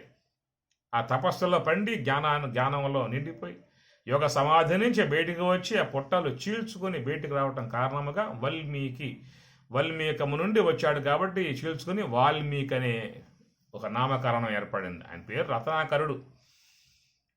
అయితే ఇది సార్థక నామం అయిపోయింది. వాల్మీకి రామాయణం అంటారే కానీ రత్నాకర రామాయణం అని చెప్పి అనరు కదా. రత్నాకరుడు అది పూర్తి పేరు, ఆయన యొక్క తల్లిదండ్రులు పెట్టిన పేరు. కానీ తపస్సు ద్వారా ఒక సార్థక నామం ఏర్పడింది. అందువల్ల వాల్మీకి రామాయణము ఆది కావ్యం వాల్మీకి. ఆ మహానుభావుడు రాసిన తర్వాతే ఇంకెంతోమంది రామాయణం రాశారు తిరిగి మరలా. అంత అద్భుతమై ఉన్నటువంటి కావ్యం, లోకానికి చక్కటి నీతిని ధర్మాన్ని బోధించేటువంటి కావ్యం కాబట్టి తులసి రామాయణం, ముల్ల రామాయణం, కంబరామాయణం, రామాయణం అంతమంది రాశారు రామాయణాలు. అంతటి మహానుభావుడు కావడానికి కారణం ఏమిటని చెప్పినట్టు నారదుడు అట్లాగా ఆయన మార్చాడు. అట్లనే ధ్రువుడు కూడా ఆయన గురువు నారదుడు. శ్రీమన్నారాయణ మంత్రాన్ని బోధించిన గురువు. ధ్రువస్తారగా విశ్వంలో ఆయన నిలబడ్డాడు ధ్రువుడు. పరమభక్తుడుగా కొనియాడబడేటువంటి ప్రహ్లాదునికి జ్ఞానాన్ని ప్రబోధింపజేసింది నారదుడు. లీలావతి గర్భవతిగా ఉన్నప్పుడు ఆశ్రమంలో ఆమెను గారిని చక్కగా ఆదరించి రోజు ఆమెకు తత్వజ్ఞానాన్ని బోధిస్తూ ఉంటే ఆ విన్నటువంటి యొక్క బోధలు లోనన్న బిడ్డ ఆలకించి వాడు పూర్తిగా తన స్వభావాన్ని మార్చుకొని భక్త ప్రహ్లాదుడిగా లోకంలోకి వేధించాడు. భక్త ప్రహ్లాదుడు, ఆయన గురువు నారదుడు. వేదవ్యాసుల వారు ఖిన్నుడై దుఃఖితుడై గంగా తీరంలో కూర్చుని ఏదో మనశ్శాంతి లేక వేదనతో బాధతో ఉన్నటువంటి ఆ వేదవ్యాసుల వారికి ఆయన సందేశాన్ని అందించాడు. నాయనా, నువ్వు ఎన్నో చెప్పావు ధర్మాలు, ఎన్నో కథలు రాశావు, భగవత్ కథలు రాయలేదు నువ్వు అని చెప్పేసి అని వేదవ్యాసుల వారికి భాగవత కథాంశాన్ని బోధించి ఈ భాగవతం లోకానికి అందించు అని చెప్పని విధానముగా ఆ విధంగా భాగవత తత్వాన్ని రహస్యాన్ని ఆయనకి ఉపదేశించి ఆయనకి మనశ్శాంతి కలగజేసినటువంటి గురువు నారదుడు. ఇట్లా చూస్తే ఎంతోమందికి ఆయన గురుస్థానాన్ని వహించి జ్ఞానాన్ని ఇస్తూ ఉన్నాడు. దా అంటే ఇవ్వటం. ఎవరెవరికి ఏ ఒక్క శక్తి ఉన్నదో ఆ శక్తి కొలది వాళ్ళు లోకానికి తన నుండి వెళ్ళాలి, కొంతవరకు బయటికి వెళ్ళాలి. మొత్తం పోగేసుకొని మొత్తం కట్టేసుకొని మొత్తం కోడేసుకుంటే ఏం కావాలి? కనుక నీ వద్దకు వచ్చేటువంటి కొంత వనరులు సమాజంలోకి పోవాలి. ఎందుకంటే నువ్వు సమాజంలో ఉన్నావు. అందరూ బాగా ఉంటేనే అందరూ బాగా ఉండే అవకాశము ఏర్పడుతుంది. కాబట్టి ఈ దాన విధానము అంటే గోదానము, భూదానము, తిలదానము, వస్త్రదానము రకరకాలైన దానాలన్నీ కూడా మనం చెబుతూ ఉంటారు. ఇంతేకాదు దా అంటే ఇవ్వటం. నీ దగ్గర ఏదైతే ఉన్నదో అది ఆ ప్రజలకు ఉపయోగయుక్తమై ఉన్నటువంటి దానిని దానం చేయటం, అదన్నమాట. భూమి సస్యములను లోకానికి ఇస్తూ ఉన్నది. జలము ఆ దప్పికి తీర్చేదిగా ఉన్నది. అగ్ని తాపాన్ని పోగొట్టేదిగా ఉన్నది. వాయువు సకల జీవుల్ని కాపాడేదిగా ఉన్నది. కనుక విశ్వంలో ఉన్నటువంటివన్నీ కూడా భగవంతుని యొక్క బిడ్డలే. భగవంతుని ద్వారా నిర్మాణం చేయబడ్డవి కాబట్టి అన్నీ కూడా భగవంతుని బిడ్డలు కాబట్టి భగవంతుడిలాగానే ఈ లోకానికి ఉపకారం చేసే విధానముగా అన్నీ కూడా ఉన్నాయి. చెట్లు ఎంత మంచి ఫలాలను ప్రజలకు ఇస్తూ ఉన్నాయి. లతగుల్మాదులు పుష్పాలను లోకానికి ఇస్తూ ఉన్నాయి. ఈ విధముగా ఇవ్వటము అనే దాంట్లో మనిషికి ఆనందం ఉంటుంది. నువ్వు ఏ పూటైతే 10 మందికి మేలు చేశావో నీ మనసు లోపల ఆనందం ఉంటుంది. 10 మందికి సహాయం చేశాను, 10 మంది నా ద్వారా సహాయం అందుకున్నారు, వాళ్ళు సంతోషపడ్డారు, అదే నాకు ఆనందం. ఆత్మతృప్తి అని చెప్పని అంటారు. మనం ఒక వ్యక్తిని కనుక తొందరపడి ఒక మాట అన్నామనుకో, తర్వాత మీకు ఎట్లా ఉంటుందో చూడండి. లోపల అంతరాత్మ నిన్ను హెచ్చరిస్తుంది, అంతరాత్మ నిన్ను మరి ప్రశ్నేస్తుంది, ఎందుకన్నావు ఆ వ్యక్తిని ఆ విధముగా, ఎంత ఆయన బాధపడ్డాడు అని. నీకు లోపల బాధ ఉండదా? ఒక వ్యక్తిని మనం బాధించినా, అకారణంగా దూషించినా, అకారణంగా ఆ వ్యక్తిని మనం ఏదన్నా మాట అని మనసును బాధ పెట్టినా లోపల అంతరాత్మ ఊరుకోదు, అది ప్రశ్నేస్తుంది, ఎందుకు అన్నావు ఆ ప్రకారంగా, ఎందుకు చేసావు ఆ ప్రకారంగా అని చెప్పేసి అని. అదే 10 మంది మనం సేవ చేసామనుకో, మన యొక్క ద్రవ్యం అందించామనుకో, వాళ్ళు బాగుపడ్డారనుకో, ఆ బాగు విధానం నీకు సంతృప్తినిస్తుంది. ఒక ఆడబిడ్డ నీ వల్ల మంచి విధానం వివాహమై వెళ్ళి సుఖపడుతూ ఉంటే నీకు ఆనందం అది. ఒక బిడ్డ చదువుకుని బాగా వాడు ప్రయోజకుడై మంచిగా వాడు జీవితం బాగు చేసుకుంటే అది నీకు సంతోషం. ఫలానా వ్యక్తికి నేను సహాయం చేయటం వల్ల వాడి నాడు మంచి స్థాయిలో ఉన్నాడు. ఇది మానవత్వము అని చెప్పని అంటారు. మానవత్వం నుంచి దైవత్వానికి, దైవత్వం నుంచి బ్రహ్మత్వానికి పోవాలి. నీ వ్యక్తి విధానాల్లో మార్పు చేసుకోవాలి. నా వల్ల ఏదైనా లోకానికి వెళ్ళాలి. ఆ ఇచ్చే విధానం లోకాలు అన్నీ ఇస్తూ ఉన్నాయి, అన్ని చెట్లు ఇస్తూ ఉన్నాయి, అన్ని లతలు ఇస్తూ ఉన్నాయి, విశ్వంలో అన్ని లోకానికి ఇస్తూ ఉన్నాయి. సూర్యుడు ప్రకాశాన్ని ఇస్తూ ఉన్నాడు, చంద్రుడు ప్రకాశాన్ని ఇస్తూ ఉన్నాడు, భూమి సస్యాలు ఇస్తూ ఉన్నది, జలం ఆ ద్రవిస్తూ ఉన్నది, అగ్ని తన యొక్క వేడితో ఉత్పన్నం చేస్తున్న పదార్థాలని, వాయువు అందరినీ కాపాడుతూ ఉన్నది. ఇవ్వటం, భగవంతుడు ఇవ్వటం. ఆ ఇవ్వటం అనేటువంటి ధర్మం మానవులుగా ఉన్నటువంటి వారు కలిగి ఉండాలి. తీసుకోవటం అనేదే కాదు, ఇవ్వటం కూడా ఉండాలి. భూమిలో రైతు 10 గింజలు వేస్తే ఆ భూమి 10 గింజలు తీసుకుంటుంది, వాడికి 100 గింజలు ఇస్తుంది. అట్లా మన నుంచి కూడా మనకి ఏదైతే జీవితంలో ఆర్జిస్తూ ఉన్నామో ఆర్జించే దాని నుంచి కొంతవరకు సమాజానికి పోగలగాలి. అది మన యొక్క మనస్సుకి తృప్తినిస్తుంది, మన జీవితానికి ఆనందాన్ని కలగజేస్తుంది. పుణ్య విధానం ఇచ్చింది మనది, స్వార్థంతో పెట్టుకున్నది ఇతరులది, మనతో రాదు, ఏది రాదు. ఈ లోకము నుండి ఎవరైనా పోవాల్సిందే, పోక తప్పదు. ఆ పోయేనాడు నీ అమ్మటే వచ్చేది లోకంలో ఏది లేదు, ఏది రాదు. ఏదైనా వచ్చిందా అంటే నువ్వు చేసినటువంటి పుణ్యం. 10 మంది నిన్ను చక్కగా ఫలానా వ్యక్తి తన జీవితంలో సమాజం కోసంగా బాగుపడ్డాడు, 10 మంది కోసంగా శ్రమించాడు, 10 మందికి మేలు చేశాడు, పుణ్యాత్ముడు, వాడు దేవుడు అంటారు. చాలు, ఆ మాత్రం చాలు. 10 మంది చేత మనం ఆయన దేవుడయ్యా అనిపించుకోవయ్యా చాలు జీవితంలో. ఆయన ఉన్నాడు, ఎందుకు సంపాదించాడు, కూడబెట్టాడు, ఎవరికి ఒక పైసా ఇచ్చాడా, సహాయం చేశాడా, చివరి పోయాడు, పట్టుకుపోయాడేమన్నా, పట్టుకుపోయింది ఏం లేదుగా, పిసినారిగా బతికాడు, ఎవరికి ఉపకారం చేసిందే లేదు అనే మాటలు సమాజంలో చెప్పుకుంటారు పోయిన తర్వాత. ఈనాడు మనం మహాత్ములుగా ఉన్నటువంటి వాళ్ళని కొనియాడుతూ ఉన్నాం, కీర్తిస్తూ ఉన్నాం. రమణ భగవానుని విశ్వమంతా జ్ఞాపకం చేసుకుని, ఎందువల్ల జ్ఞానాన్ని లోకానికి ఇచ్చాడు, తపస్సునిచ్చాడు, ధ్యానాన్ని ఇచ్చాడు. లక్ష్మణార్యులు జ్ఞానాన్ని లోకానికి ఇచ్చాడు, మలయాళ స్వాములు జ్ఞానం లోకానికి ఇచ్చాడు, రమణ భగవానుల వారు జ్ఞానాన్ని ఇచ్చాడు, చిన్మయానంద, వివేకానంద అందరూ కూడా లోకం తరించడానికి గల విధానముగా వాళ్ళ వద్ద ఏదైతే ఉన్నదో అది ఇచ్చారు వాళ్ళు. వాళ్ళ వద్ద జ్ఞాన నిధి ఉన్నది, ఆ నిధి పనిచేశారు. మన వద్ద జ్ఞాన నిధి లేదు, ఏమున్నది? ఉన్నది, నిధి ఉన్నది. ఆ నిధి సాలకు అది కూడా 10 మందికి ఉపయోగపడుతుంది. కనుక ఎవరెవరు ఏదేది కలిగి ఉన్నారో ఆ కలిగి ఉన్న వాటిలలో మొత్తం ఇవ్వమని చెప్పి అంటం లేదు, తమకు మాలిన ధర్మం చేయమని చెప్పి అంటం లేదు.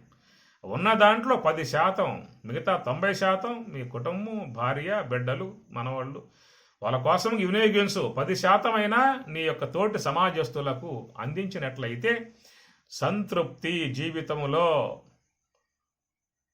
ఏనాడైనా మృత్యు వచ్చినట్లయితే వెనక్కి తిరిగి చూసుకుంటే ఒకవేళ, ఆహా నా జీవితంలో మంచి చేశాను, 10 మందికి ఉపకారం చేశాను, చాలు, సంతోషంగా వెళ్ళిపోవచ్చు, సంతోషంగా వెళ్ళిపోతాం. మనిషి శరీరం సాధించిన తర్వాత లోకము చేత కొనియాడబడాలి. కాబట్టి కీర్తి శేషులు అని చెప్పని అంటారు.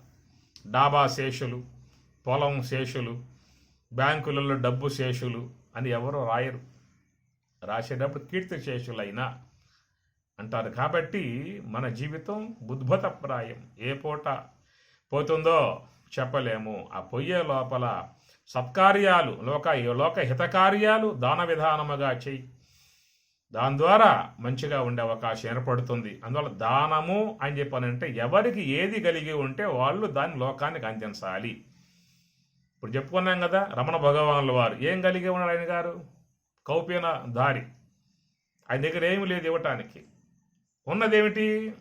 జ్ఞానం. ఆ జ్ఞానం ఉంది ఆయన దగ్గర. ఆ జ్ఞానం లోకానికి అందించాడు. ఉపదేశ సారం. ఆ సారం ఇప్పటికి కూడా మనం దాన్ని స్మరణ చేసుకుంటూ ఉన్నాం. కర్తురాజ్ఞయా ప్రాప్యతే ఫలం కర్మ కిం పరం కర్మ త్యజ్యడం కృతిమహో దధౌ పతన కారణం ఫలమశాశ్వతం గతి నిరోధకం ఈశ్వరార్పితం నేక్షయా కృతం చిత్తశోధకం ముక్తిదాయకం కాయవాంగ్మనః కార్యముత్తమం పూజనం జపశ్చింతనం క్రమ. ఇట్లా 30 శ్లోకాలు లోకానికి. ఎంతో గ్రంథాలు ఆయన సంభాషణలు ఉన్నాయి. ఈనాడు ఇప్పటికి కూడా మహానుభావుడు కొనియాడబడుతూ ఉన్నాడు. లక్ష్మణారులు కానీ, రమణ భగవాన్ కానీ, ఎవరెవరు వాళ్ళందరూ కూడా వాళ్ళ వద్ద ఏదైతున్నదో వాళ్ళు ఇచ్చారు లోకానికి. కాబట్టి నువ్వు కూడా ఆ కోవలో పయనించు. నీకు జ్ఞానం ఉంటే జ్ఞానాన్ని ఇవ్వు. నా వద్ద జ్ఞానం లేదండి, ఏమన్నది దగ్గర ఏది ఉంటే అది ఇవ్వు. లోకానికి కొంత భాగం నీకు నుండి రావాలి. అది భగవంతునికి సంతోషకరం. ఆ ఇవ్వటం భగవంతుడు చూస్తాడు, ఆయన మెచ్చుకుంటాడు. సద్గతిని నీకు ప్రసాదించే అవకాశం ఏర్పడదు. అదాన దోషేన భవేతు దరిద్రః దరిద్ర దోషేన కరోతి పాపం పాపం అవశ్యాతు నరకం ప్రయాతి పునః దరిద్రః పునరేవ పాపి. అదాన దోషేన లేకపోవటం వల్ల దాన ధర్మాలు చేయటం అంటే అది ఎవరు దానికి ఆక్షేపం చేయరు. ఉండి కూడా ఇవ్వటానికి మనసు రాదే. అదాన దోషేన ఎవరికి పెట్టకపోవటం కారణముగా ఉన్నటువంటి అదాన దోష కారణముగా ఏమైపోయింది చివరికి భవేత్తు దరిద్ర. రాబోయే జన్మలలో గొప్పగా పుట్టే అవకాశం లేదు. ఇప్పుడు సంపన్న కుటుంబాలలో ఉన్నావు, పెద్ద పెద్ద మేడలలో నివసించావు, మంచి మంచి తివాచీల మీద పడుకున్నావు, మంచి మంచి ఏసీ కారుల్లో ప్రయాణం చేశావు, అన్నీ చేశావు ఎక్కడ. కానీ రాబోయే జన్మకు పెట్టుబడి లేదు పెట్టింది. అందుచేత ఇది కాస్త ఈ జన్మతో పోయింది. రాబోయే జన్మ ఏమిటి? ఎక్కడో కుగ్రామాల్లో, పేద కుటుంబాలలో, ఇంకా హీన కుటుంబాల్లో పుట్టే విధానం. అదాన దోషేన భవేత్ దరిద్రం వచ్చింది. ఇక ఆ దారిద్ర్యం భరించలేక అక్కడ కుటుంబాన్ని పోషించాలి, బిడ్డలను పోషించాలి, చిన్న కుటుంబము, వచ్చి రాని ఆదాయము, ఇలాంటి సాలిసాలని వనరులు ఉన్నటువంటి వాడే ఏదో ఒక మార్గాల ద్వారా డబ్బు సంపాదించే విధానముగా పాప కార్యాలు చేసే విధానం చేస్తాడు. ఆ విధంగా చేయటం వల్ల ఏమవుతుంది? పాపాతు అవశ్యం నరకం ప్రయాతి. ఆ పాప కారణముగా నరకానికి పోయే విధానం ఏర్పడుతుంది. నరకం కాకపోతే నరకం అలాంటి జన్మలు, హీన జన్మలు. ఆసురీం యోనిం ఆపన్న మూఢా జన్మని. ఆసురీ సంబంధమై ఉన్నటువంటి జ్ఞాన ప్రకాశము లేక, వివేక ప్రకాశము లేక, విజ్ఞాన ప్రకాశము లేక, సత్యాసత్య జ్ఞానం లేక, పరులకు ఏదైనా మళ్ళీ దానం చేసే అవకాశాలు లేకుండా, యజ్ఞం చేసే అవకాశం లేదు, దానం చేసే అవకాశం లేదు, సత్కర్మలు చేసే అవకాశం లేదు, ఏమి చేసే అవకాశం లేకుండా ఉన్నటువంటి దేహాలలో పడే విధానం పశువుగాను, పక్షిగాను, క్రిమిగాను, కీటకంగాను. నువ్వు ఎక్కడ బయలుదేరావు, ఎక్కడికి పోయావు చివరికి?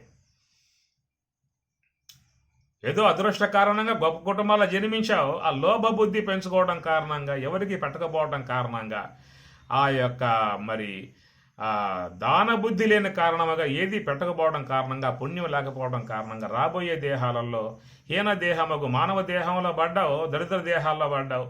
ఆ దరిద్రాన్ని భరించలేక, దరిద్రాన్ని లాక్కురాలేక చివరికి ఏదో తప్పుడు కార్యాలు, దోష కార్యాలు ఆచరించినప్పుడు తత్సంబంధమై వచ్చిన ఫలితము కారణముగా మళ్ళా ఆ మానవ జన్మ నుంచి దిగువకి ఇంకా పశువులుగా క్రిములుగా వెళ్ళిపోవటం అవుతుంది.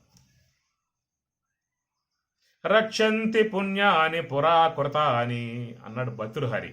రక్షంతి రక్షిస్తుంది, రక్షంతి పుణ్యాని పురాకృతాని పూర్వజన్మలో చేసినటువంటి యొక్క పుణ్యములు రక్షంతి ఇప్పుడు రక్షించేవిగా ఉంటాయి. రక్షంతి పాపాని భక్షంతి పాపాని ఇది కూడా చెప్పుకోవచ్చు మన శ్లోకం. దాంట్లో అసలు ఈ పదం లేదు, ఇది చేర్చుకోవచ్చు.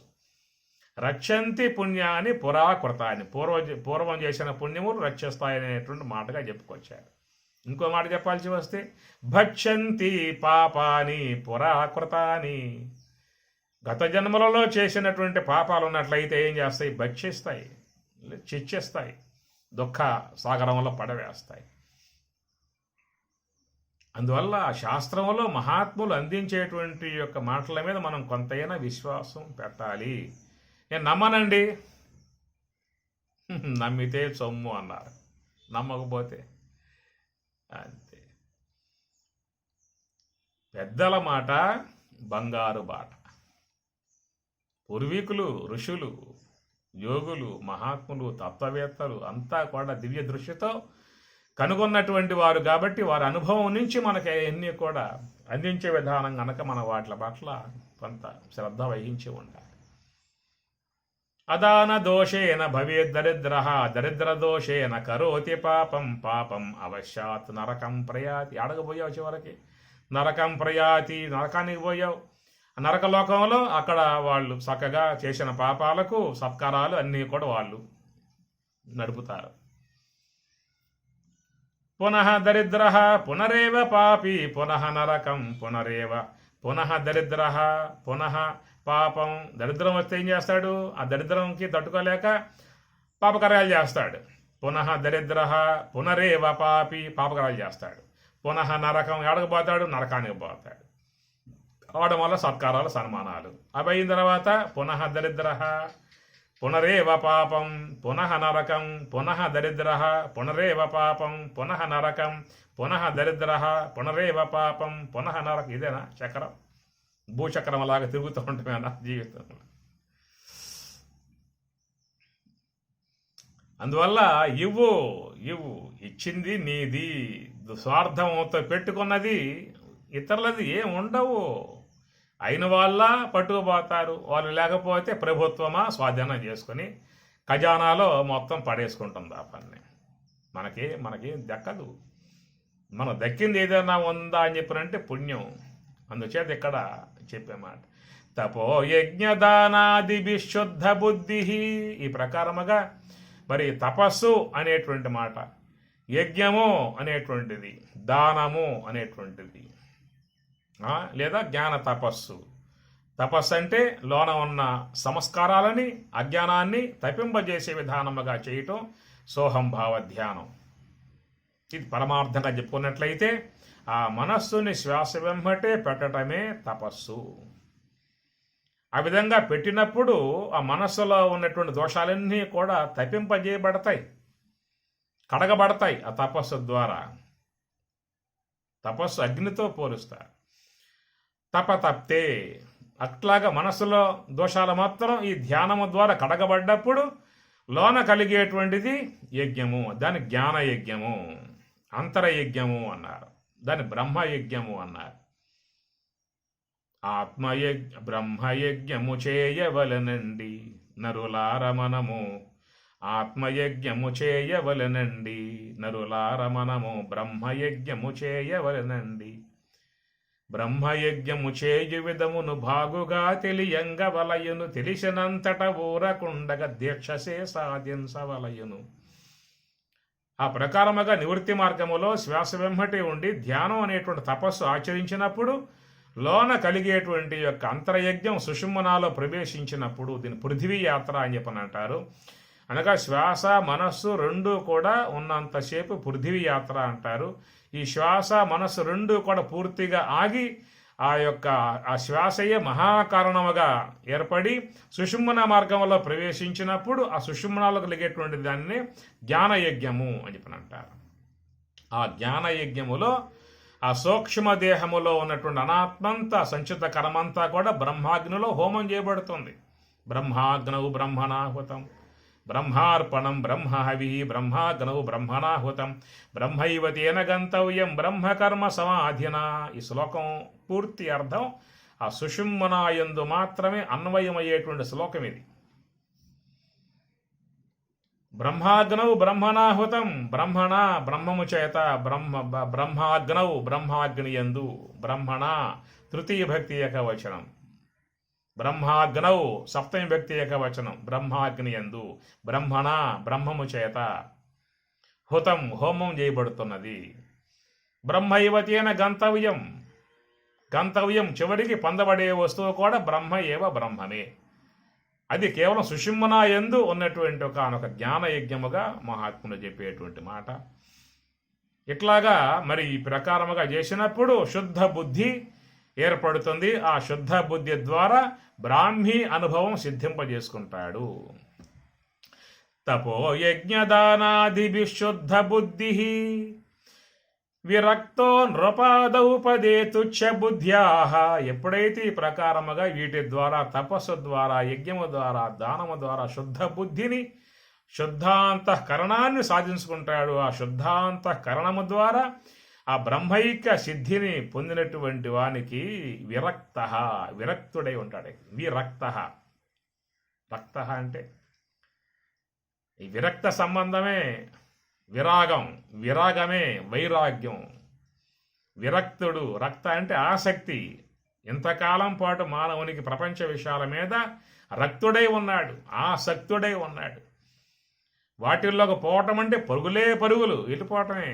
మహావేగంగా పోతాడు, గంటకి 150 కిలోమీటర్ల వేగంతో పోతాడు. రక్తం కదా, రక్తత కదా.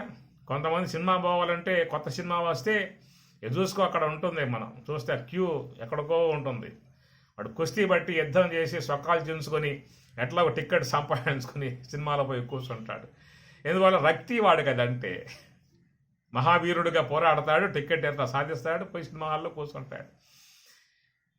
ఈ ప్రకారముగా జిజ్ఞాస అనేటువంటిది దేని ఎందు ఉంటుందో వాడు దాంట్లో పోరాటం చేస్తూ ఉంటాడు. రక్తుడు, ఆసక్తుడు. వ్యాపారం కానీ వ్యవసాయం కానీ అన్నీ కూడా దేని ఎందు ఆసక్తి ఉంటుందో వాటిల్లో బ్రహ్మాండం చేసే విధానం ఉంటుంది. కాబట్టి ఇక్కడ బ్రహ్మజ్ఞానిక విషయంగా చెప్పినప్పుడు ఆ తపో యజ్ఞదానాదిభి శుద్ధ బుద్ధి విరక్త నృపాదౌ పదే తుచ్చ బుద్ధ్యా.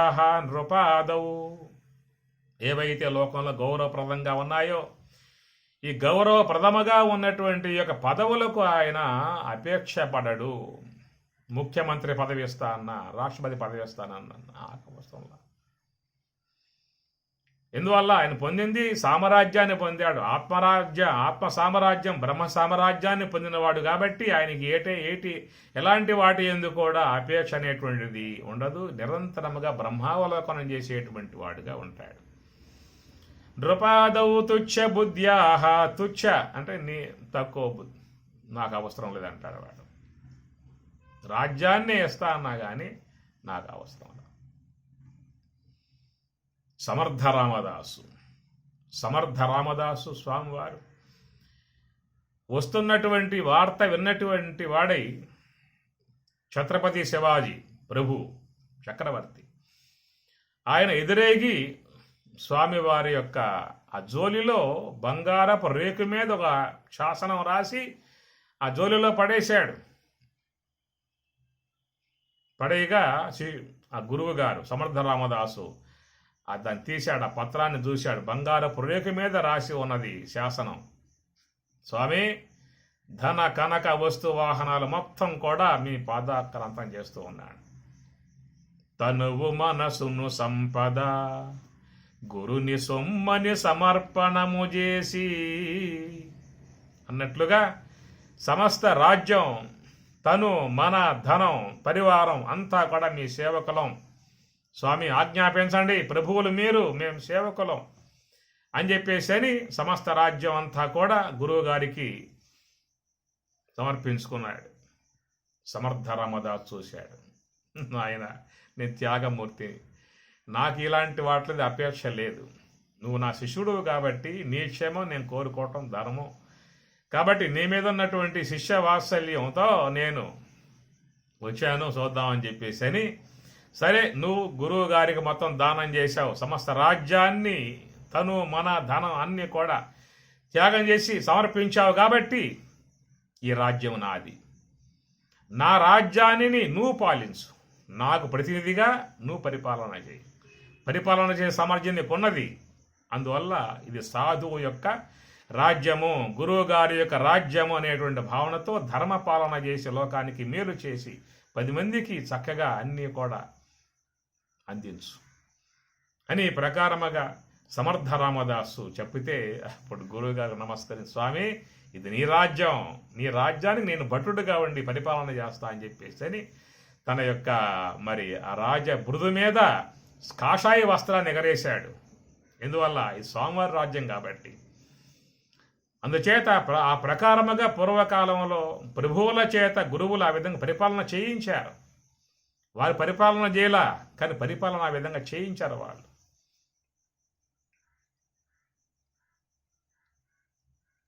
అందుకే భారతదేశం ఇంత గొప్పగా చెప్పుకోవడం కారణం. భారతదేశం అంటే ఏమిటి? భా అంటే బ్రహ్మం, భా భా భా అంటే ప్రకాశం, భాతీతి భా భా దీప్తవు, బ్రహ్మ జ్ఞానముతో ప్రకాశమానముగా ఉన్నటువంటి దేశం. భా అంటే బ్రహ్మము, రతి రమించుట, భారతీయుడు బ్రహ్మమునందు రమించే విధానం కలిగి ఉన్నటువంటి వాడు భారతీయుడు. వాడు పుట్టుకతో మనకు అలాంటి హక్కులు వచ్చేసాయి. మన ఋషి వంశం. మీ మూల పురుషుడు ఎవరయ్యా? మార్కండేయ మహర్షి. మీ మూలం ఎవరు? మృకండ మహర్షి. మీ మూలం ఎవరు? యాజ్ఞవల్కి. మీ మూలం ఎవరు? వశిష్ఠుడు. మీ మూలం ఎవరు? చెప్పుకోవట్లే మనం లోకంలో అందరి యొక్క మూలాలు ఋషులే. కనుక ఋషి యొక్క వారసత్వం మనకి వచ్చింది కాబట్టి అందువల్ల భారతదేశంలో ప్రతి ఒక్కరు కూడా జ్ఞాన స్వరూపులుగా ఉన్నటువంటి వారు కనుక చిన్నప్పుడే అభ్యాసం చేసి ఆ మార్గంలో ఉన్నారు. అందుచేత ప్రకారముగా పూర్వకాలంలో రాజుల చేత చక్కగా ధర్మ పరిపాలన చేయించినటువంటి గురువులు రాముని చేత పరిపాలన చేయించాడు వశిష్ఠ భగవానుల వారు. ఆయన గురువుగా ఉన్నాడు. అట్లా ధౌమ్యుల వారిని గురువుగా పెట్టుకొని పాండవులు పరిపాలన చేశారు. కృష్ణ పరమాత్మను గురువుగా పెట్టుకుని వాళ్ళు పరిపాలన చేశారు. ఇట్లాగా మరి చక్కగా ఆ ఋషులందరూ కూడా ఆశీర్వదించి వాళ్ళ పరిపాలన విధానాలలో చక్కగా నడిపించారు కాబట్టి వాళ్లకు వాటి ఎందు అపేక్ష అనేటువంటిది ఉండదు. విరక్తో నృపాద ఉపదే తుచ్చ బుద్ధ్యాహ. ఎందువల్ల ఆ తుచ్చ బుద్ధ్యాహ అనేటువంటిది బ్రహ్మానంద ఐశ్వర్యాన్ని పొందినవాడు, బ్రహ్మము యొక్క సామ్రాజ్యాన్ని పొందిన వాడికి ఎన్ని ఏ స్థాయిలో ఉంటాయి. బ్రహ్మ సామ్రాజ్యం సమస్త విశ్వానికే అధిష్టానం బ్రహ్మం. అధిష్టానం తదాకర్త కరణంచ పృథగ్విధం వివిధాచ పృథక్చేష్ట దైవం శైవాత్ర పంచం. అధిష్టానం బ్రహ్మం. అధిష్టానం బ్రహ్మ ఆధారముతోనే పంచభూతాలు ఉన్నాయి. కనుక విశ్వ జగత్తంతా కూడా బ్రహ్మము యొక్క బ్రహ్మము అధిష్టానములో ఉన్నది. సమస్త దేశాలు, ఈ భూగడమైన ఉన్న దేశాలన్నీ ఒక భూమి యొక్క ఆశ్రయంలో ఉన్నాయి. ఆ భూమి జలం యొక్క ఆశ్రయంలో ఉన్నది. ఆ జలం అగ్ని యొక్క ఆశ్రయంలో, ఆ అగ్ని వాయువు యొక్క ఆశ్రయంలో, ఆ వాయువు ఆకాశం యొక్క ఆశ్రయంలో, ఆకాశం అహంకారతత్వం మహత్తత్వ ఆశ్రయంలో, మహత్తత్వం అవ్యక్త ఆశ్రయంలో, అవ్యక్తతత్వం శబల బ్రహ్మం యొక్క ఆశ్రయంలో, ఆ శబల బ్రహ్మం శుద్ధ బ్రహ్మం యొక్క ఆశ్రయంలో, ఆ శుద్ధ బ్రహ్మం వీడై ఉన్నాడు ఇక్కడ. అంతటి మహోన్నతిని చేరుకుని, మహోన్నత శిఖరాలు చేరుకుని అగ్రస్థానం ఉన్నటువంటి బ్రహ్మజ్ఞానిగా, బ్రహ్మవేత్తగా ఉన్నటువంటి వాడు ఇక మిగతా చిన్న వాటి కోసం అరులు సాస్తాడా? నృపాదౌపదే తుచ్చ బుద్ధ్యాహ. ఎంత గొప్ప మాట అది. తుచ్చ బుద్ధ్యాహ. నాకు అవసరం లేదు. ఏదన్నా ఇవ్వబోయినా అయ్యా నువ్వు ప్రజలకు ఇచ్చుకో, 10 మందికి ఇచ్చుకో, నువ్వు నీ గొప్ప కీర్తి వస్తుంది, గొప్ప పుణ్యం వస్తుంది అని ప్రకారముగా త్యాగమూర్తులుగా సర్వసంగ పరిత్యాగులుగా మనం పదం వాడుతూ ఉంటాం. అది వాళ్ళ యందు ఉంటుంది కాబట్టి ఆ ప్రకారముగా ఆ యొక్క శుద్ధ బుద్ధిని పొంది బ్రహ్మైక్య భావన పొంది ఉన్నటువంటి వారు పరిత్యజ్య సర్వం యదా పునోతి తత్వం. పరిత్యజ్య సర్వం మనోరాజ్యం అంతా కూడా వదిలిపెట్టేశారే కాయం. పరిత్యజ్య సర్వం సమస్తము కూడా పరిత్యజ్య వదిలిపెట్టేశారే కాయం. అనగా వ్యావహారికమై ఉన్న విశ్వాన్ని వదిలిపెట్టేశారు, ప్రాతిభాషికమై ఉన్న విశ్వాన్ని వదిలిపెట్టేశారు. పారమార్థికమై ఉన్న బ్రహ్మమును మాత్రమే వాళ్ళు పొందగలిగారు. అలా పొందటం కారణముగా యత్ ఆప్నోతి తత్వం పరిత్యజ్య సర్వం. అందువల్ల అక్కడ సర్వం అని చెప్పనే మాటకి ఏంటంటే మనం గ్రహించాల్సింది ఈ ప్రాతిభాషికమై ఉన్నటువంటి యొక్క విశ్వాన్ని పరిత్యజించాలి. ఇక్కడ తీసుకోవాల్సిన మాట వ్యావహారికమై ఉన్న విశ్వాన్ని వదలాలా, లే ప్రాతిభాషికమై ఉన్న విశ్వాన్ని వదలాలా అనే మాట ఇక్కడ పరిత్యజ్య అనేటువంటి మాటకు. వదలటానికి సాధ్యమై ఉన్నటువంటిది ఏమిటంటే ప్రాతిభాషిక విశ్వం. కనుక ప్రాతిభాషిక విశ్వాన్ని వదలగలిగాడు కాబట్టి పారమార్థిక బ్రహ్మాన్ని పొందగలిగాడు. వ్యావహారిక విశ్వం వదలటం అని చెప్పనంటే సాధ్యం కాని విధానం. వ్యవహార వస్తువులలో ఉన్నావు, దేహమే వ్యవహార వస్తువు, దేహం పెట్టుకోవాలిగా తపస్సు చేసుకోవటానికి. 10 మంది సహాయం కావాలి వ్యవహారములో. కనుక 10 మంది సహకారంతో సొసైటీలో ఉన్నావు. వివాహమైందా బ్రహ్మచారిగా ఉంటావు, వివాహమైందా గృహస్థుడుగా ఉంటావు. సన్యాసిగా ఉన్నా కూడా లోకం యొక్క సహకారం కావాల్సి ఉంటుంది. దానికి ఆశ్రమం కావాలి, ఆశ్రమాన్ని పోషించే వాళ్ళు కావాలి, భక్తులు కావాలి, నడిపే వాళ్ళు కావాలి. సన్యాసి ఏ వ్యాపారం చేయడు, వ్యవసాయం చేయడు, ఉద్యోగం చేయడు, ఏం చేయడు. ఉన్నప్పుడు మరి ఆశ్రమం పెట్టుకున్నాడు. సాగాలంటే భక్తుల యొక్క ఆశ్రయం కావాలి, భక్తులు త్యాగం చేయాలి.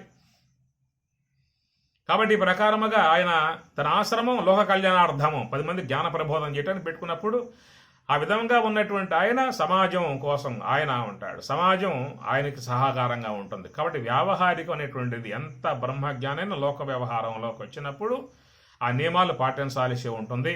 రమణ భగవానుల వారు బ్రహ్మానుభవాన్ని పొందిన ఆయన లోకంలోకి వచ్చాడు. లక్ష్మణార్యులు బ్రహ్మానుభవాన్ని పొందిన ఆయన లోకంలోకి వచ్చాడు. ఆయన గ్రంథాలు రాశాడు, ఆశ్రమం స్థాపించాడు, ప్రచారం చేశాడు, ఎంత ఉపదేశాలు చేశారు. లోక వ్యవహారం ఉంది కదా. కాబట్టి బ్రహ్మానుభవాన్ని పొందిన లోక వ్యవహారం అనేది ఉంటుంది. కాబట్టి త్యజించాల్సింది ఇక్కడ అని చెప్పినట్టే మనో సంబంధమై ఉన్నటువంటి ఆ ప్రాతిభాషిక జగత్తుని అది త్యజించి పారమార్థిక వస్తువుని పొందాల్సి ఉంటుంది. పారమార్థిక వస్తువును పొందిన తర్వాత కూడా మరి వ్యావహారికం రావాల్సి ఉంటుంది. ఎందువల్ల ప్రారంధం ఉందగా. ప్రారంధం ఉన్నంతకాలం ఎంత బ్రహ్మంలోకి పోయి బ్రహ్మం లయమైనా మళ్ళీ ఉత్థానావస్థకి జాగ్రత్త అవస్థకు రావాల్సి ఉంటుంది. అట్లా వచ్చిన వాళ్ళే తత్వవేత్తలు, బ్రహ్మవేత్తలు. బ్రహ్మంలో బ్రహ్మానుభవాన్ని పొందినవాడు, బ్రహ్మంలోకి పోయిన మహాత్ముడు. అట్లాగే బ్రహ్మంలో విలీనమై ఉండిపోయి ఉన్నట్లయితే నీకు లోకంలో జ్ఞానం ఎవరు చెప్పాలి? తత్వానుభవాన్ని పొందినవాడు రాకపోయే, బ్రహ్మం లీనమైపోయే. ఇక తత్వం ఉందని చెప్పేసి అని ఈ విధంగా పోతే మోక్షం పొందే అవకాశం ఉంటుందని చెప్పని చెప్పేదెవరు మన లోకానికి? అందుచేత ఆయన తత్వానుభవాన్ని పొందినప్పటికీ కూడా లోకంలోకి వచ్చే విధానం ఉంది. కాబట్టి మన ముందు ఆ మహాత్ములు కదిలే దేవుళ్ళలాగా ఉన్నారు. సాక్షాత్కరించిన ఈశ్వర స్వరూపులు వాళ్ళు. ఈశ్వరుడు మనకి అవ్యక్తముగా ఉన్నాడు, సర్వాంతర్యామిగా ఉన్నాడు. ఆ సర్వాంతర్యామిగా ఉన్నటువంటి యొక్క ఆ ఈశ్వరుడే ఈ గురువు యొక్క రూపంలో మనకు కనబడుతూ ఉన్నాడు. కనబడే ఈశ్వరుడు. ఆ మహాత్ములకు చేసేటువంటి యొక్క సేవ ఈశ్వర సేవ అని చెప్పని అన్నారు. ఎందువల్ల ఈశ్వరాంశమును పొంది ధ్యానములో ఉన్నారు కాబట్టి, లోక హితార్థముగా జీవించే వాళ్ళుగా ఉన్నారు కాబట్టి, లోకము యొక్క క్షేమాన్ని మేలుని కోరి వాళ్ళ ప్రయత్నం అంతా ఉంది కాబట్టి, అలా చేసేటువంటి యొక్క మహాత్ముల యొక్క మన సేవ చేస్తే అది ఈశ్వర సేవ ఫలితము అని చెప్పని అంటారు. కాబట్టి పరిత్యజ్య సర్వం అన్నప్పుడు ప్రాతిభాషిక విశ్వం పూర్తిగా త్యజించారు. వ్యావహారిక విశ్వమునందు వాళ్ళకి మోహభావాలను త్యజించారు. వ్యావహారిక విశ్వంలో వ్యవహారం ఉన్నది. వ్యవహారం ఉన్నప్పటికీ కూడా దాని మీద ఉన్నటువంటి యొక్క మోహాదులు, రాగాదులు, ద్వేషాదులు ఏవి లేకుండా అవి త్యజించి కేవలం ఆ యొక్క విశ్వము కూడా సర్వం కలివిదం బ్రహ్మ, అంతా బ్రహ్మమే అనే భావనగా ఉండేటువంటి విధానం వాళ్ళకు ఉంటుంది. పరిత్యజ్య సర్వం యదా ఆప్నోతి తత్వం, యదా ఆప్నోతి తత్వం, ఇట్లా పరిత్యజించి ప్రాతిభాషికమై ఉన్నటువంటి మానసిక ప్రపంచాన్ని ధ్యానములో త్యజించాల్సి ఉంటుంది. ఆ త్యజించిన వాడు మాత్రమే పారమార్థిక తత్వానుభవాన్ని పొందుతాడు. ఆ పారమార్థిక తత్వానుభవాన్ని పొంది వ్యవహారంలోకి వచ్చినప్పుడు ఈ వ్యవహార వస్తువుల ఎందు కూడా మోహభావాన్ని పెట్టుకోడు, రాగభావాన్ని పెట్టుకోడు. అంతా కూడా బ్రహ్మమే అనే భావన కలిగి ఉంటాడు. వ్యావహారిక విశ్వం కూడా సర్వం ఖల్విదం బ్రహ్మ. ఇది మహావాక్యం, 4వ మహావాక్యం ఇది. తత్వమసి, అహం బ్రహ్మాస్మి, అయం ఆత్మ బ్రహ్మ, అహం బ్రహ్మాస్మి, సర్వం కల్విదం బ్రహ్మ అనేటువంటి మహావాక్యాలలో లాస్ట్ వాక్యం అది. అట్లా వ్యవహారంలో ఉన్నప్పటికీ కూడా ఈ యొక్క వ్యావహారిక విశ్వాన్ని కూడా పారమార్థిక బ్రహ్మమునందు అధ్యస్థ వస్తువులాగా దర్శించే విధానం కాబట్టి పరిత్యజ్య సర్వం అని చెప్పి అన్నప్పుడు ప్రాతిభాషిక విశ్వాన్ని పూర్తిగా పరిత్యజించి పారమార్థిక వస్తువును పొందగలిగాడు. ఆ పారమార్థిక వస్తువును పొంది వ్యవహారంలోకి మళ్ళీ రావాల్సి ఉంటుంది. వ్యవహారంలోకి వచ్చినప్పటికీ కూడా అక్కడ మోహభావాలను త్యజించాడు, రాగభావాలని త్యజించాడు. వాటి మీద ఇలాంటి నాదనేటువంటి భావాలు లేకుండా ఉండేటువంటి విధానంగా మనం గ్రహించాల్సి ఉంటుంది. పరిత్యజ్య సర్వం. అట్లా మనస్సు యొక్క విశ్వాన్ని త్యజించి తత్వాన్ని, అనుభవాన్ని, పరిత్యజ్య సర్వం యదాప్నోతి తత్వం బ్రహ్మానుభవాన్ని పొందినటువంటి వాడు పరం బ్రహ్మ నిత్యం తదేవాహమస్మి. పరం బ్రహ్మ నిత్యం, పరం బ్రహ్మ. పరబ్రహ్మ అంటే శుద్ధ సాత్విక బ్రహ్మాకార వృత్తితో కూడి ఉన్నటువంటి స్వరూపాన్ని పరబ్రహ్మ అంటారు. ఆ శుద్ధ సాత్విక బ్రహ్మాకార వృత్తిని కూడా దాటి శుద్ధత్వంలో చేరిపోయి ఉన్న విధానాన్ని పరం బ్రహ్మ అని చెప్పనంటారు. పరబ్రహ్మ, పరం బ్రహ్మ. పరబ్రహ్మ అంటే తురియములో ఉన్నప్పుడు పొంది ఉన్న తత్వమును అది పరబ్రహ్మ స్థితి. తురియ అతీతము అన్నారు. దాన్ని సబీజ సమాధి, నిర్బీజ సమాధి, సవికల్ప సమాధి, నిర్వికల్ప సమాధి. తురియము సవికల్ప సమాధి, తురియ అతీతము నిర్వికల్ప సమాధి, తురియము సబీజ సమాధి, తురియ అతీతము నిర్బీజ సమాధి. అందువల్ల ఇది ప్రణవస్థితి. తురియము ప్రణవస్థితి, తురియ అతీతము ప్రణవాతీత స్థితి. తురియము తురియాతీతము. తురియములు ఏముంటుంది? శుద్ధ సాత్విక బ్రహ్మాకర వృత్తి విద్య ఉంటుంది. విద్యయ అమృతమస్తునుతే. ఆ విద్యను కూడా దాటి శుద్ధ బ్రహ్మములో చేరినప్పుడు అక్కడేమవుతుంది? పరం బ్రహ్మ నిత్యం. అది పరం బ్రహ్మము అన్నమాట. అంటే ఈ యొక్క ఈ బ్రహ్మాకార వృత్తికి కూడా విద్యకు కూడా అతీతమై ఉన్నటువంటి స్వరూపమే పరం బ్రహ్మ నిత్యము. ఆ పరం బ్రహ్మం అనేటువంటిదియే శుద్ధ బ్రహ్మస్థితి.